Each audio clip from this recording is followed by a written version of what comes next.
제2선거구 보건복지위원회 부위원장 오현정입니다. 반갑습니다.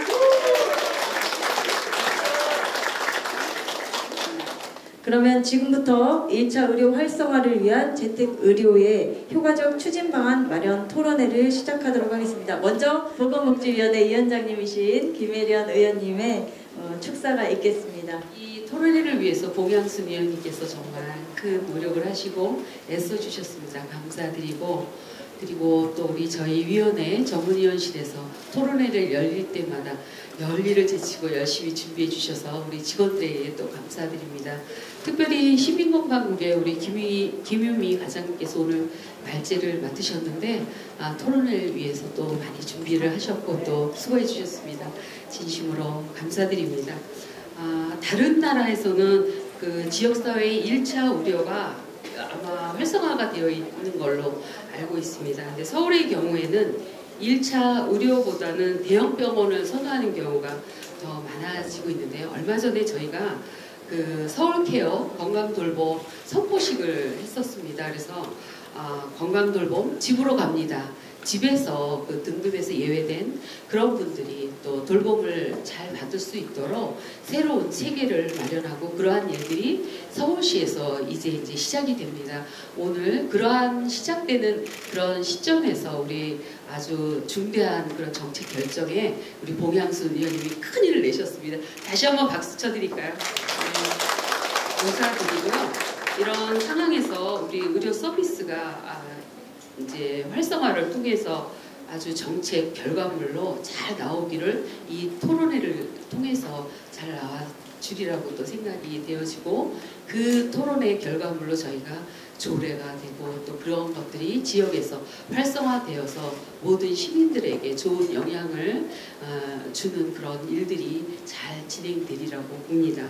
오늘 1차 의료 활성화를 위해서 또 같이 함께 이 자리를 위해서 함께 하신 전문가 여러분들께도 감사를 드리면서 저희 또 함께 하신 보건복지위원회 의원님들께서 이러한 일들에 관심을 갖지 않으시면 함께 만들어질 수 없는 일입니다. 함께 뒤에서 돕는 역할 저희들 열심히 할 것이고요. 그리고 여러분들의 그런 관심과 그리고 또 응원이 없으면 그런 일들이 없을 것 같습니다. 함께 오늘 이 자리를 통해서 여러분들의 의견과 그리고 생각들을 같이 잘 공유하고 전달되는 그런 자리가 되었으면 좋겠습니다. 함께 건강도 지키시고요. 우리가 시민의 건강을 지키는 날까지 저희들도 열심히 하겠습니다. 여러분 고맙습니다. 서울시 의사의 박홍준 회장님의 인사 말씀 듣도록 하겠습니다. 이상적인 의료 전달 체계의 형성을 위해서도 중요하다고 생각합니다. 하여튼 여기 오늘 참석해 주신 의원님들 관심 많이 가져주시고 저희 서울시 의사회 입장에서도 이런 지역사회 의료가 활성화될 수 있도록 잘 전달될 수 있도록 함께 노력을 많이 하겠습니다. 감사합니다. 잘 아시겠지만은 그 우리나라 의료 전달 체계와 관련해가지고 지금 사실 1차 의료가 많이 허약하다라고 좀 진단이 되고 있는 상태입니다. 근데 다가오는 그 저출산 고령화 사회의 위기를 우리가 슬기롭게 잘 넘기려면 무엇보다도 1차 의료 영역이 굉장히 실은 강화가 돼야 됩니다.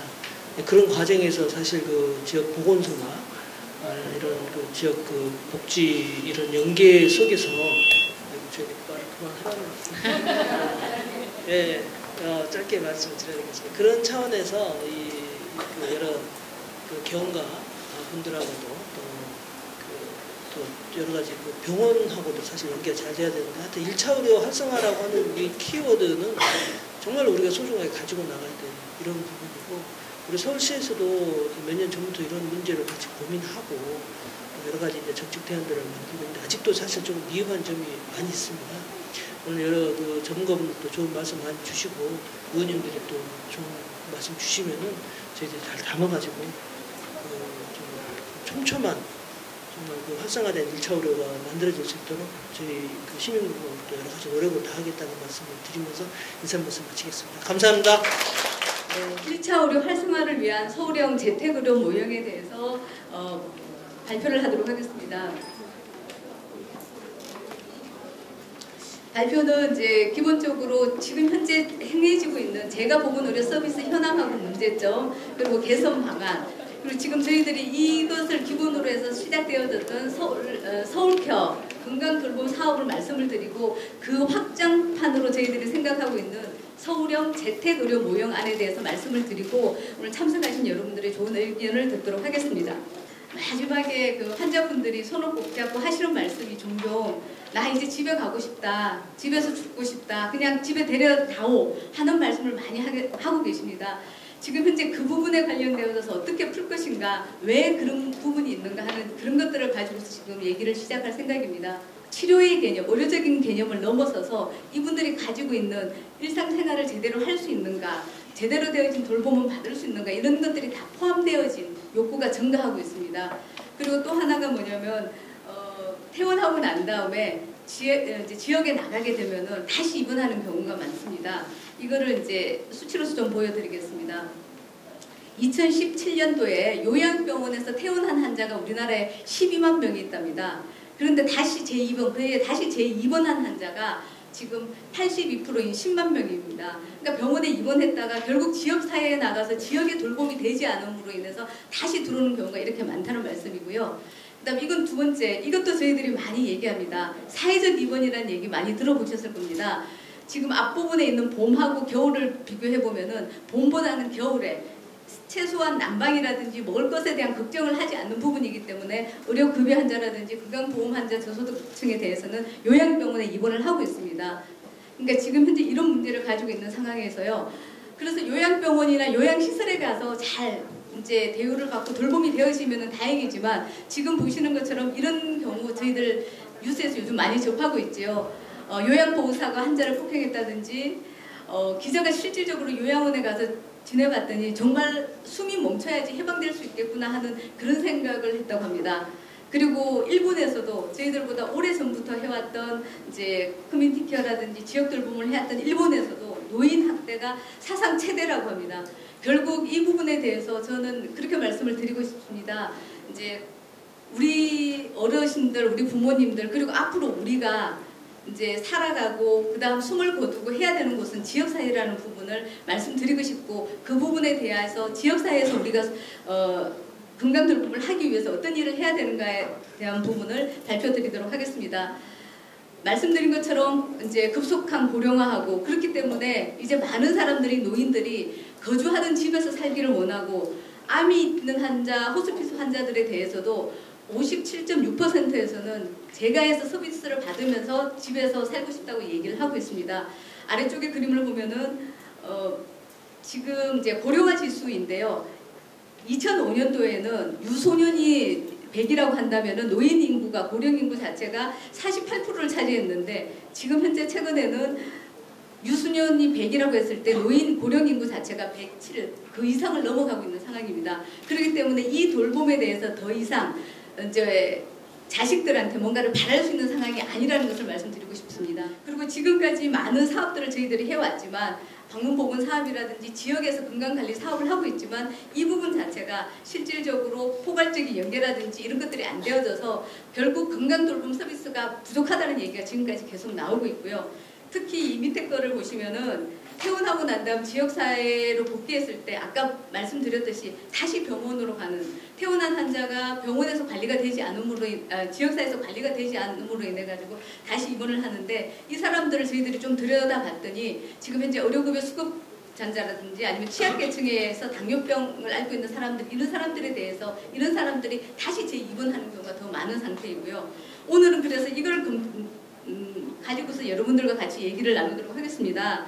어떤 거냐면은 지금 가정간호 서비스가 있고, 장기 요양보험에서 방문간호 서비스가 있고, 또 보건소에서 정말 크게 하고 있는 방문건강관리 사업, 가정호스피스 사업 같은 시범사업이 굉장히 많이 있습니다. 재가에서 보건의료에 관련되어 지금 많은 사업들이 진행이 되고 있는데, 이 부분들이 저희들이 판단할 때는 서비스 주체가 너무 다양하고 분절적으로 제공되어지고 있고 연계가 안 되어져서 결국 다시 병원으로 재입원을 하는 경우가 많다, 이렇게 판단을 하는데 그 사업들을 하나씩 말씀드리도록 하겠습니다.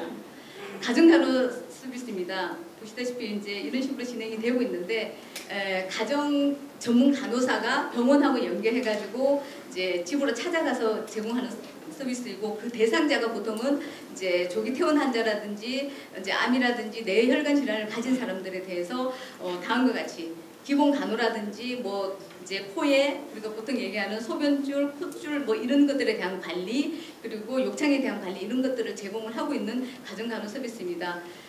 지금 현재 16년하고 17년이 가장 최근 자료인데요. 가정간호 서비스에 대한 이용 자체가 증가하고 있습니다. 그리고 비용 또한 지금 증가하고 있는 상태이고요.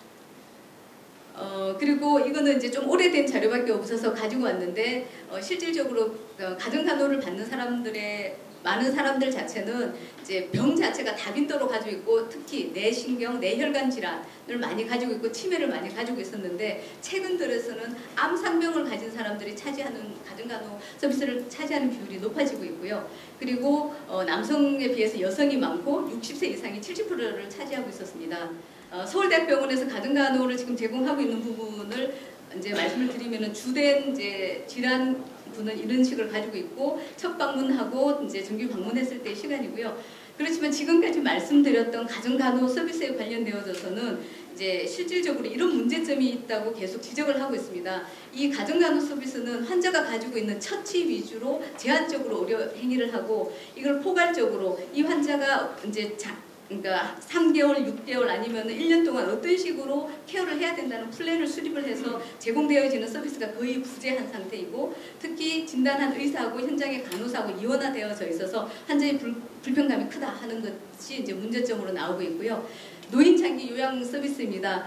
지금 우리나라는 이제 이거가 건강보험공단에서 하고 있습니다. 보건소에서 하고 있는 것도 아니고 다른 것도 아니고 공단에서 하고 있는 이 서비스에 대해서 간단히 말씀드리겠습니다. 이제 주로 얘기하는 것 자체가 나이가 들거나 노인성 질환, 치매나 뇌졸중 같은 걸로 일상생활하기 힘든 사람들한테 아래와 같은 이런 서비스를 제공을 하는 부분입니다. 그래서 이제 복지부에서는 22년까지 노인 9.6%한테 장기 요양 서비스를 제공을 하겠다고 지금 얘기를 하고 있는 거고요. 요것이 이제 전국에 이 서비스를 받고 있는 사람이 39만 명, 서울은 6만 명 정도 됩니다. 이 표에서 조금 말씀드리고 싶었던 거는 이겁니다. 지금 현재 3등급하고 4등급이 차지하는 비율이 가장 많지만 1등급, 2등급 전체에서 가장 많이 있는 곳은 집입니다. 그러니까 요양 등급을 받은 사람 중에 가장 많은 것은 자택에서 관리를 하고 있기 때문에 이 자택에서 시설을 아닌 자택에서의 이 부분에 대한 관리 자체는 잘해야 된다는 말씀을 드리고 싶습니다. 두 번째입니다. 이것에 관련되어서 최근에 이제 어떤 질환이 많은가를 봤더니 치매 하나를 가지고 있거나 뇌졸중 아니면은 이제 치매하고 뇌졸중 둘 다를 가지고 있는 사람들을 다 합해서 봤더니 제일 많이 차지를 하고 있습니다. 즉 다시 말해서 이거는 이렇게 이제 생각할 수 있을 것 같습니다. 우리나라 이제 치매의 특징은 뇌졸중으로 인해서 그러니까 뇌경색이라든지 이런 거 그러니까 고혈압 당뇨를 조절이 잘 안 되어져서 뇌경색이 오고 뇌경색으로 인한 치매가 굉장히 많습니다. 그렇기 때문에 지금 장기 요양 등급을 받는 사람들의 질환군이 이렇게 나오기 때문에 저희 보건소에서 만성질환 관리 자체를 앞단계에서 예방적으로 잘하는 부분 자체가 굉장히 중요하다는 것을 좀 보여주는 슬라이드를 가져왔고요. 이제 장기 요양 보장제도의 문제점은 굉장히 많이 나왔던 부분인데 크게만 말씀드리고 넘어가겠습니다. 이제 등급 받는데 우리 아버지는 분명히 1등급인데 가서 받아보면 3등급밖에 안 나온다. 이거 너무 이상하다. 이렇게 얘기하는 거 느껴서 보시고 얘기도 많이 들으셨을 겁니다. 그 부분에 대한 문제가 많이 있고 특히 이제 서비스에 대한 접근인데 우리 서울 같은 이런 곳에서는 노인 요양시설이 부족하고요. 요구를 받는 데가 어디냐면은 우리 가끔 가다가 우리 아파트 옆에 있는 상가 건물 3층, 4층에 보면은 노인 장기 요양 서비스를 제공하는 시설이 있습니다. 그러니까 서울이라든지 이런 곳에서는 이런 서비스를 제공하는 재가 서비스 자체가 상가에 있는 경우가 굉장히 많이 있고요. 농촌 지역은 재가가 부족한 상태이고 이제 여기에서도 역시 지적을 해놨듯이 국공립시설이 굉장히 부족합니다. 그래서 대부분 이 서비스를 누가 제일 많이 제공을 하냐면 80% 이상이 개인 소유 시설에서 이렇게 제공을 하고 있는 것이 이제 문제점일 수 있고요. 그리고 여기에서 일하는 요양보호사의 노동조건이 굉장히 열악합니다. 이분들에 대한 문제점뿐만 아니라 이로 인해서 이 서비스를 받는 우리 노인들 대상자 자체가 제대로 된 서비스를 이 상황에서는 받을 수 없다는 것이 이런 사실을 가지고 말씀을 드릴 수 있고요. 그리고 역시 여기는 하고 났더니 이제 부당 청구를 한다든지 불법 운영을 한다든지 해서 관리가 제대로 안 되고 있어서 노인 장기 요양보험에 대한 여러 가지 문제점은 계속 얘기가 되고 있었고요. 노인 장기 요양 중에서도 방문 간호 서비스를 제공을 하는데 그 방문 간호 서비스는 실질적으로 이제 다음과 같이 간호라든지 예방이라든지 이런 정도의 서비스를 제공을 대상자한테 이런 정도의 서비스를 지금 제공을 하고 있고요. 실질적으로 이들한테 물어봤더니 필요로 하는 것 자체가 이제 영양에 관련되어진 거, 도강 관리라든지 이런 부분들, 또 이용하지 않는 사람들한테 물어봤더니 욕창이라든지 당뇨 발에 대한 간호에 대한 욕구가 굉장히 많았습니다. 이것이 우리가 해야 되는 부분일 거라고 생각이 돼서 적었고요. 다음에는 저희 보건소에서 하고 있는 방문건강관리 사업입니다. 제 보건소에서 오신 분들하고 이제 시립병원에서 오신 분들이 많으신데 방문건강관리 사업에 대해서 간단히 말씀을 드리도록 하겠습니다. 건강관리가 필요하다고 판단되어지는 사람들한테 저희들이 건강 문제를 스크리닝하고 건강에 관련되어진 뭐 행태 관리라든지 뭐 이런 것들을 제공을 해주고 군을 이렇게 3가지로 나눠서 저희들이 서비스를 지금 제공을 하고 있습니다. 그런데 방문보건 사업은 굉장히 오래된 사업입니다. 방문보건 사업을 굉장히 오래 해왔지만 항상 이제 이 부분에 대해서는 저희들이 항상 큰 숙제를 가지고 있었습니다. 방문 가서 선별조사, 이 환자가 어떤 문제점에 있는가에 대한 선별조사를 하지 그 다음에 포괄적인 관리라든지 체계적 관리에는 이제 한계가 있었고, 그리고 입원이 필요하거나 다른 좀 더 전문적인 의학적인 판단이나 개입을 해야 될 때는 지금 개입을 할 수 있는 것이 없습니다. 그냥 방문 간호 중심의 이제 방문 보건 사업이 진행이 되고 있고, 특히 이 부분에 대한 문제도 많이 지적을 하고 있습니다. 이 서비스에 관련돼서 질에 관련돼서 어떻게 관리를 할 것인가에 대한 프로토콜이라든지 이런 내용들이 지금 없기 때문에 이런 것들에 대한 문제는 계속 지적이 되고 있었습니다. 그래서 간단히 가정간호, 방문건강관리, 장기요양보험 자체가 재원이 건강보험이나 세금 또는 이제 장기요양보험으로서 지금 제공되고 있는 것들에 대한 간단하게 정리한 것을 보여드렸고요. 가정에서 또는 이제 관리를 하겠다고 해서 만들어진 게 가정호스피스 시범사업입니다. 그래서 요거에 관련되어진 내용들은 암이나 이제 뭐 후천성 면역 결핍증, 폐쇄성 호흡질환 이런 질환을 가진 사람들에 관련되어져서 실질적으로 가정으로 나가서 서비스를 제공한다는 부분인데 지금 이것이 활성화가 안 되고 있습니다. 굉장히 많이 원하는데 활성화가 안 되는 부분이 아직도 이것에 관련되어져서 삶을 마무리할 때 의료인이든 이용자든 가족이든지 간에 이 부분에 대해서 이렇게 접근하는 것을 좀 꺼리는 부분이 있고, 이제 이 서비스를 제공해주는 전문기관이나 인력 홍보가 굉장히 부족해서 시민들이 집으로 찾아와서 암 환자들에 대한 말기 관리를 해준다는 인지도가 굉장히 낮습니다. 그리고 재정에 대한 보상이 충분치 않아서 이 사업을 하겠다는 전문기관도 굉장히 적은 것이 문제점이라고 말씀드릴 수 있고요. 야심차게 이제 이번 정부 들어오면서 장애인 건강 주치 시범 사업이 시작됐습니다.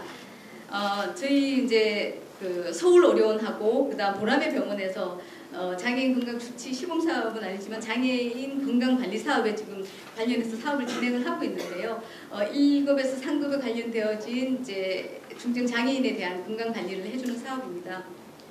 이거 역시 마찬가지입니다. 이거는 실시하고 난 다음에 여기 있는 것처럼 실질적으로 장애인 이용률이 사업 대상자의 1%도 아니고 0.1%도 아니고 0.03%입니다. 거의 이용이 안 되어지고 있는데요. 그 이유가 뭐냐면은 장애인 주치 의료기관에 대해서 편의시설이라든지 이런 것들에 대해서 이제 보고 난 다음 선정을 하고 이제 국가에서 지원을 해야 되는데 이런 부분에 대한 지원도 없고 이런 부분들이 미설치 됐음에도 불구하고 진행을 하다 보니까 정말 장애인들이 필요한 서비스에 대한 접근성이 굉장히 떨어지는 상황이라고 말씀드릴 수 있고요.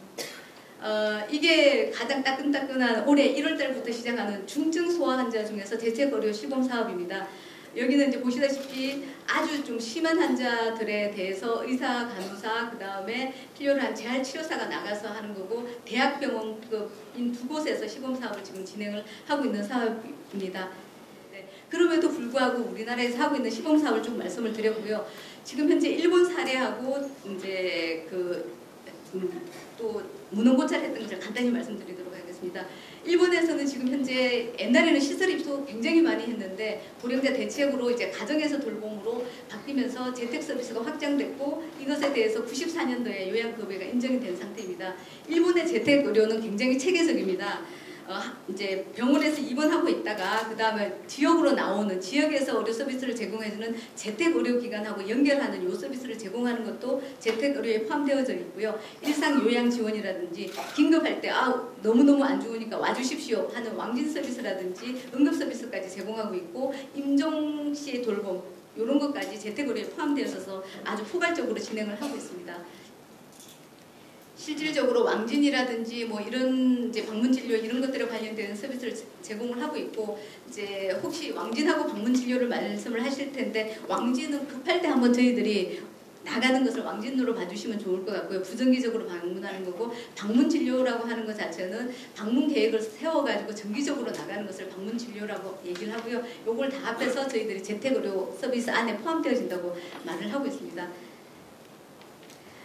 이거는 일본 재택의료의 성과뿐만 아니라 이제 일본이라고 적은 거는 제가 잘못 적었는데요. 재택의료에 대한 해외에서 성공했던 것들에 대한 성과를 적어놓은 것을 좀 가지고 왔습니다. 재택의료를 하게 되어졌을 때는 환자의 만족도가 굉장히 높습니다.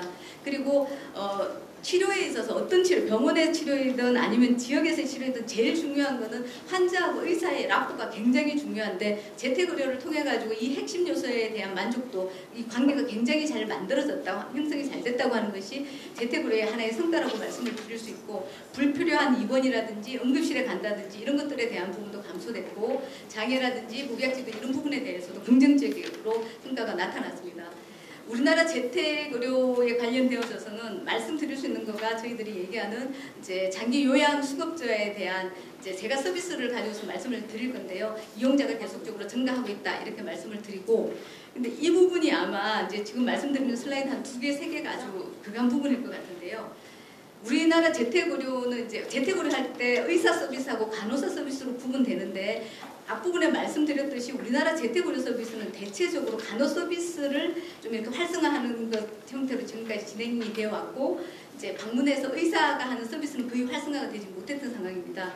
그나마 간호 서비스마저도 이제 좀 활성화가 되지 못했던 것은 앞부분에 말씀드렸듯이 간호사들이 이렇게 하는 행위에 대한 방문 수가라든지 관련되어진 지원이라든지 또 자격 조건이라든지 이런 것들 자체가 체계화되지 않고 조직화되어지지 않았기 때문에 간호 서비스마저도 잘 안 되고 있는 상황이고 그리고 이제 가정간호 같은 거는 서울대학병원에서 제공을 하느냐 어디에서 제공하느냐에 따라서 굉장히 수준에 대한 차이가 있기 때문에 서비스 질에 대한 표준화가 안 된 부분, 그리고 우리가 하고 있는 이제 방문간호에 대해서는 의료적 차원에서 접근이라든지 질 관리가 안 되고 있다는 것이 문제점으로 지금 얘기를 하고 있고요. 그렇기 때문에 이제 한다고 하면은 이 방문형 의사 서비스라든지 간호 서비스를 연결하고 이제 가능하다면은 팀을 이루어 가지고 통합적으로 건강 관리하는 것 자체가 필요로 하다는 것이 이제 많은 문헌고찰이라든지 해외 사례로서 저희들이 받을 수 있고요. 여기에서 제안을 할 때 향후 재택의료 서비스는 이런 식으로 다양한 종류로 할 수가 있다고 합니다. 만성질환을 가진 사람에 대해서도 이런 식의 재택의료, 인공호흡기나 치료 재료에 대한 관리, 정신과 상담, 그 다음 재활 서비스에 대해서, 호스피스에 대해서, 그리고 간호교육이나 상담, 지역사회 연계에 관련되어서도 재택의료 서비스 안에 포함되어져서 진행하는 것을 필요하다고 얘기했고요. 지금까지 말씀드린 것에 대해서 총론적으로 말씀을 드리겠습니다. 지금까지 해봤더니 서울시에서 서울형 제가 보건 의료 서비스를 한다면 어떤 방향으로 해야 되는가, 이거를 전문가 의견과 문헌고찰을 통해서 저희들은 이렇게 생각을 했습니다. 최소한 건강 돌봄 의료 서비스에 대한 서비스 질 자체는 저희들이 최소한 개선할 수 있는 방향으로 진행을 해야 된다는 거 하나, 그리고 지금 현재 간호 중심으로 되어져 있던 이 부분에 대해서 그거와 더불어서 다양한 지역사회 1차 의료 자원하고 같이 해서 제가 이제 보건의료 서비스를 강화해야 된다는 거 하나, 그다음 두 번째는 포괄적으로 이제 원스톱으로 한 기관에서 서비스를 제공을 하지만 팀으로 접근을 해서 제공을 해야 된다는 부분이 있고요. 그리고 특히 기존에 저희들이 건강 돌봄 서비스에서 거동 불편한 환자에 관련되어서는 항상 열외로 놔뒀던 그 부분에 대해서는 일단 지금 하고 있는 건강 돌봄 서비스를 확장해서라도 거동 불편한 환자에 대한 서비스가 제공돼야 된다는 부분이고요. 그래서 서울시가 서울형 시범 사업을 성공적으로 해서 국가 정책을 견인하고 싶습니다. 서울의료원에서 환자안심병원을 처음에 이제 만들어내고 그것이 국가의 간호 간병 서비스로 견인해냈듯이 이 사업이 그런 식으로 견인되어 있었으면 하는 바람으로 말씀을 드리고요. 서울케어 건강 돌봄입니다. 지금 이제 그 위원장님께서도 앞부분에 말씀하셨듯이 작년부터 이제 사업을 준비를 해서 3월달에 저희들이 건강돌봄 선포식을 했습니다. 정말 이제 시의회하고 의사회하고 보건소하고 시립병원 다 우리 힘을 합해서 이거를 했었던 상황인데요. 보건소 밑에 있는 보건소 한 곳이 자치구 40만, 60만을 감당할 수 없습니다. 앞으로는 보건지소가 인구 10만에서 15만을 감당하는 건강돌봄 서비스를 제공을 하는데 보건의료자원하고 건강복지자원을 연결해서 제공하겠다는 것이 큰 그림으로 말씀을 드릴 수 있고요. 이제는 지금까지 서비스를 저희들이 제공을 할 때 실질적으로 그 개별 서비스에 관련되어서 가운데 있는 환자가 찾아가서 서비스를 받았다 그러면은 이제는 그것이 아니라 전문가들이 대상자 집으로 찾아가서 이것 이제 가지고 있는 문제점에 대해서 포괄적으로 제공을 하겠다는 것이 이제 건강돌봄 사업인데요. 제가 작년 2개월 동안 4개 자치구 시범사업을 하면서 자치구 나가서 사례관리를 했는데요. 공통점이 있더라고요. 쫙 사례관리를 4개 자치구의 직원들이 매 2주마다 했는데 어떤 게 있냐면요. 혼자 계시니까 우울증이 와요. 그래서 혼자 있으니까 우울감이 느껴지니까 밤에 잠이 안 와요. 밤에 잠이 안 왔는데 이러다 보니까 잠이 안 와가지고 술을 드셔요. 술 먹으면 자연 해서 술을 드시고 잠깐 자는데 그러니까 밤에 자다가 소변이 제가 술을 좀 먹었는데 술 많이 먹으면 소변이 자주 매렵잖아요. 야간에 빈뇨가 생겨요. 또 잠을 못 자요. 그래가지고 낮 때워지면 기력이 하나도 없어요. 그게 하나의 축이 있고요. 또 독거하고 치과하는 노인들이 이러다 보니까 식사를 제대로 식사를 제대로 못 하는데 이러면은 뭘 드시냐면은 이분들이 커피 믹스 있잖아요. 아침, 점심, 저녁에 커피 믹스를 식사와 간식으로 하루에 6, 7포를 먹어요. 당뇨 환자임에도 불구하고 고지혈증 환자임에도 불구하고 그렇게 먹고 있고요. 그리고 구강에 이제 제대로 대부분 안 좋잖아요. 안 좋으니까 어떻게 먹냐면 컵라면을 사다가 물을 넣고 불러가 입에서 녹여 먹는 상황이에요. 그러니까 더 힘도 없고 영양도 안 되어지니까 이분들이 밖으로 못 나가는 거예요. 그럼 또 거동이 더 불편해서 안 나가다 보니까 질환에 관련돼서 영양이나 운동이나 이거는 엄두도 못 내요. 그리고 또 하나의 특징이 뭐냐면 이분들은 집이 아파트 이제 고층에 사는 것도 아니고요. 형편은 안 좋은데 어떤 데 사냐면은 대체적으로 경사진 어느 기퉁이 골목에 계셔요. 아주 경사지면은 진짜 뭔가에 대우를 그러니까 서비스를 제공할 수 있는데 애매해요. 그리고 길이 우퉁불퉁해요. 파이고 막 이렇게 되어져 있어요. 이게 대부분 사람들의 특징이더라고요. 집에 가만히 있다 보니 잠 안 와, 술 먹어, 그 다음에 그거하지 또 먹을 거가 마땅치 않으니까 커피로 때우고 이렇게 하니까 밤에 또 잠이 안 와. 그리고 또 소변을 막. 그 다음 낮에는 기운이 한 개도 없어요. 그 다음에 아무것도 못하는 이것이 전형적으로 가지고 있는 사람들의 기본적인 특징들이라고요. 그러니까 이 부분 중에서 어떤 것을 잘라야지 이분들의 건강한 삶 자체가 만들어질 수 있는가를 저희들이 찾아가서 할 거고요. 찾아가서 하고 난 다음에 이 사람들이 이제 다시는 동네로 나올 수 있도록 만드는 것이 건강돌봄 사업의 전체적인 방향입니다. 너무 많아서 이 부분은 산책이라고 하는 거는 일단 아까 말씀드렸듯이 지역으로 나와서 거동을 하게 만들고 정신보건요원이 가서 말벗이 되어드리고 영양사가 가서 음식에 관련된 부분을 같이 해결을 해나가고 이런 서비스를 제공하겠다는 것이 저희들 그 부분이고요.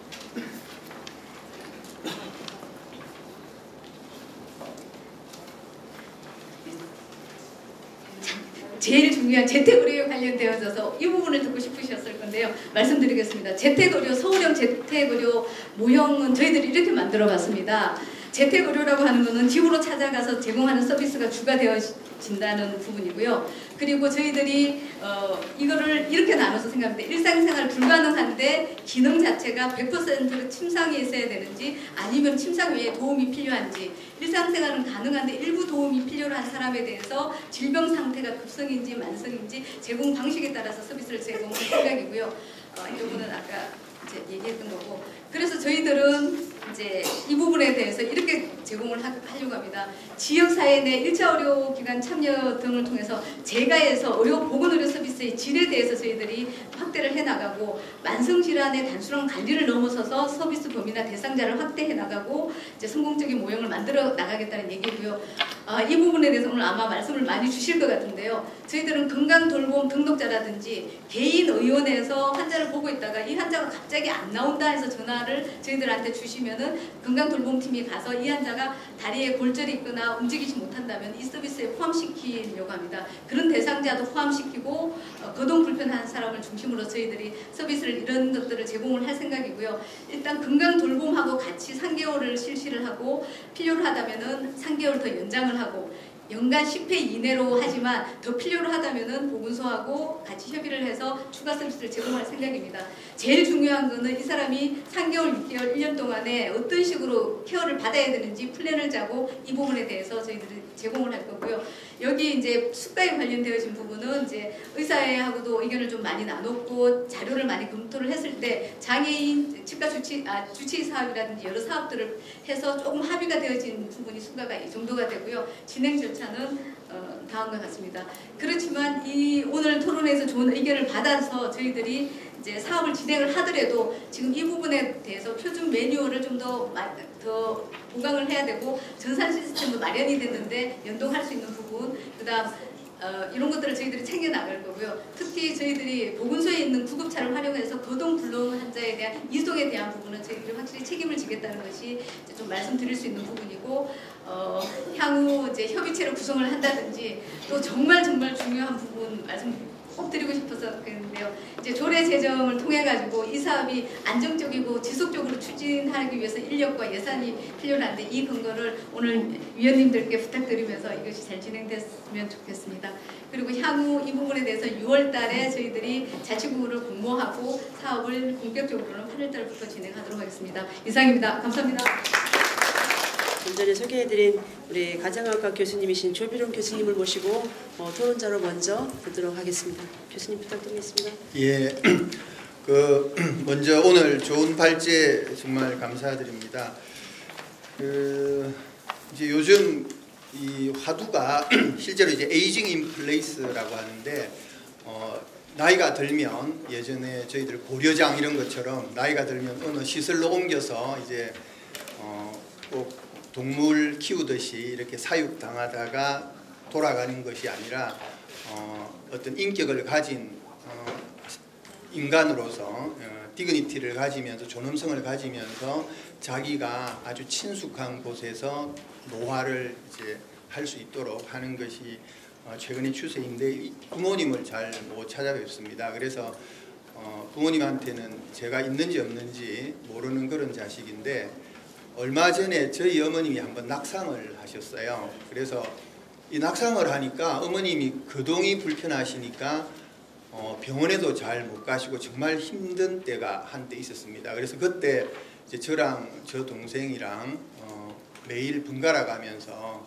이제 부모님 댁 방문해서 저희들이 치료도 하고 도와드렸는데 그때 이제 제가 들었던 생각이 내가 아들이 아니었으면 부모님이 어느 정도 뭐 비용 돈도 있고 지식도 있고 그러신 분이지만 참 힘들었겠다라는 생각을 했습니다. 그래서 이제 그때 제가 느꼈던 생각이 우리나라의 이 많은 국민들이 정말 갑자기 거동이 불편하고 치료는 받아야 되는데 도움이 필요한데 내가 실제로 도움이 필요한 곳에 갈 수 없을 때 누군가 와서 도와줄 수 있는 어디론가 전화만 하거나 연락만 하면 도와줄 수 있는 그런 체계나 시설이 있어야 되겠다라는 생각을 많이 했습니다. 그래서 지금 오늘 논의되고 있는 이런 재택의료가 결국은 그런 모습일 거라고 생각을 합니다. 그런 모습은 제가 이제 부모님을 찾아가서 이렇게 케어를 해드리다 보면 여러 가지가 눈에 보입니다.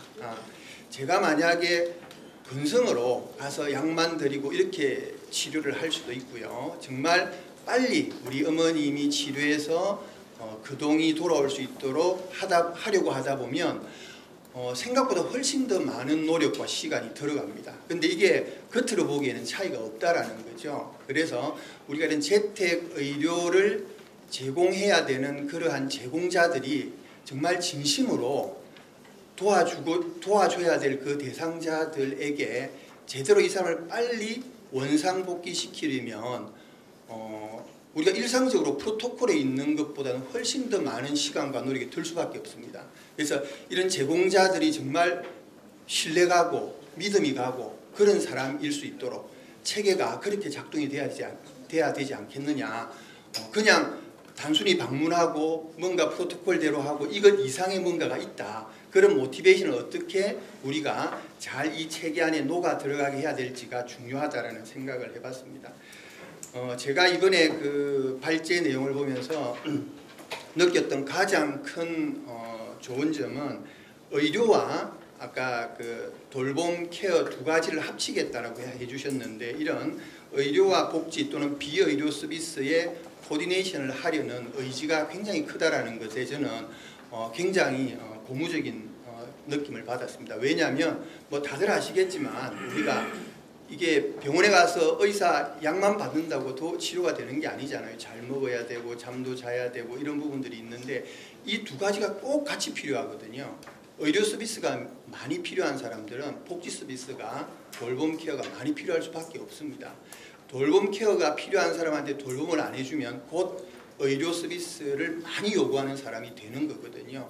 이 두 가지가 순차적으로 또는 같이 잘 들어가게 하려는 그런 고민을 하고 있다는 것 자체가 좋은 결과를 나타내지 않을까라고 제가 생각을 하고 있고, 두 번째로는 지금 현재 아직까지도 지금 현재 발제의 모습들은 거동이 불편하고 합병증이 생기고 많이 불편한 사람 위주의 서비스인 걸로 보여집니다. 재택의료라는 것이. 그런데 재택의료 중에 상당 부분들은 더 합병증으로 빠지지 않게 하는 이런 부분들이 있거든요. 예를 들자면 사지가 멀쩡한 사람인데도 병원이나 서비스를 찾지 않는 사람들이 있습니다.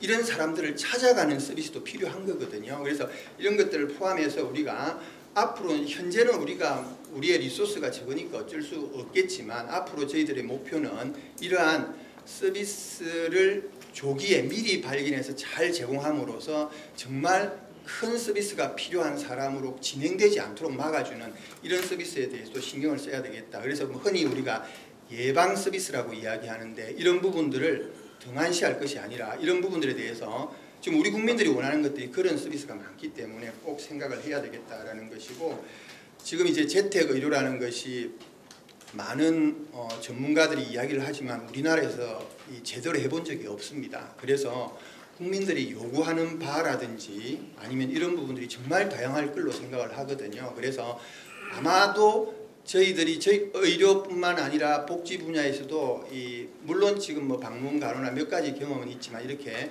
제대로 해본 경험이 많지 않기 때문에 이런 부분들은 매년 분명히 착오도 많이 일어날 것이고 이런 부분들을 매년 우리가 발전시켜 나가야 될 것이다라는 것이고, 아까 제가 체계가 필요하다라고 했는데 제가 이제 오늘 우리 그 박유미 과장님 발표하시는 내용을 듣고 야, 저렇게 제대로 하려면 돈이 너무 많이 들 것 같아요.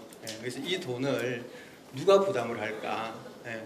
국민들은 다 세금 안 내려고 그러지. 그리고 제공하는 사람들은, 그러니까 저희 부모님 모실 때 정말 제 업무를 제대로 못했거든요. 그래서 이게 정말 제대로 하려면은 큰 비용이 들 것이고 제대로 하지 않으면 민원이나 불만이 정말 많아질 텐데 이 부분은 꼭 저희들이 같이 염두에 두겠다. 이게 무조건 재택의료 서비스 이런 거 해달라고 요구할 것이 아니라 저게 얼마나 많은 비용과 노력이 들어가 있지, 이걸 누군가가 해주면 다른 일을 못하는 거거든요. 이런 부분 저희들 꼭 생각하고 우선순위를 가지고 수가 재정이나 이런 것들을 해야 되겠다라는 생각이 들었습니다. 그래서 그리고 마지막으로 이 제목이 1차 의료 활성화를 위한 재택의료 효과적 추진 방안이더라고요. 그래서 저는 이거 듣고 사실 깜짝 놀랐습니다. 왜냐하면 재택의료가 1차 의료 활성화를 위한 게 절대로 아니거든요.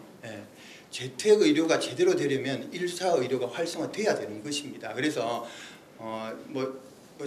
제 생각에는 1차 의료 활성화를 통한 재택의료의 효과적 추진 방안이란 이렇게 해야지 꼭 이게 1차 의료 살리기처럼 이렇게 느껴진다라고 하면 이게 정말 국민들을 위한 것이고, 그래서 1차 의료에서도 이때까지 해보지 않았기 때문에 활성화가 돼야 되는 것이고 많은 부분들을 알아야 되는 것이거든요. 그래서 혹시나 오해를 하실까봐 그런 게 아니다라는 말씀을 드리고 싶습니다. 감사합니다. 정말 더 큰 병으로 악화되기 전에 사전의 예방의 차원에서 필요하다는 말씀을 주셨습니다. 이정우 기자님 토론 읽겠습니다. 부탁드리겠습니다. 네, 지금의 내병변 장애 자녀들이 그 내변변 장애 장애만 가지고 있냐 그게 아니고 지적장애, 시청각장애, 뭐 뇌전증 또는 호흡장애, 수면장애, 뭐 언어장애 등등의 또 희귀난치 질환까지 해서 굉장히 여러 가지를 복합적으로 가지고 있는 중복장애 자녀들입니다. 그래서 자녀를 키우는 데 있어서 굉장히 많은 여러 가지 어려움이 있었는데 저는 우선 오늘 이 자리가 그 기존에 제가 보건의료 서비스의 문제점을 개선하시고 또 장애인에게까지 확대하려는 확대 방안까지 가지고 계시다 해서 이 자리를 빌어서 그 점에 대해서 굉장히 반갑고 장애 자녀를 키우는 가족의 입장으로서 너무나 기쁜 마음입니다.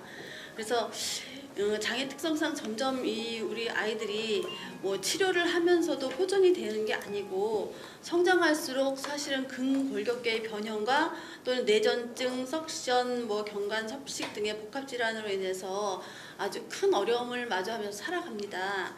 그래서 우리에게도 이 재택의료 방문 진료 그 다각적인 접근 방법이 저에게는 굉장히 절실하기 때문에 그 절실함에 대해서 오늘은 좀 제가 말씀을 드리고자 합니다. 생애 주기별의 지속적인 의료 체계가 지금 현재 상황에서는 확보되어 있지 못합니다.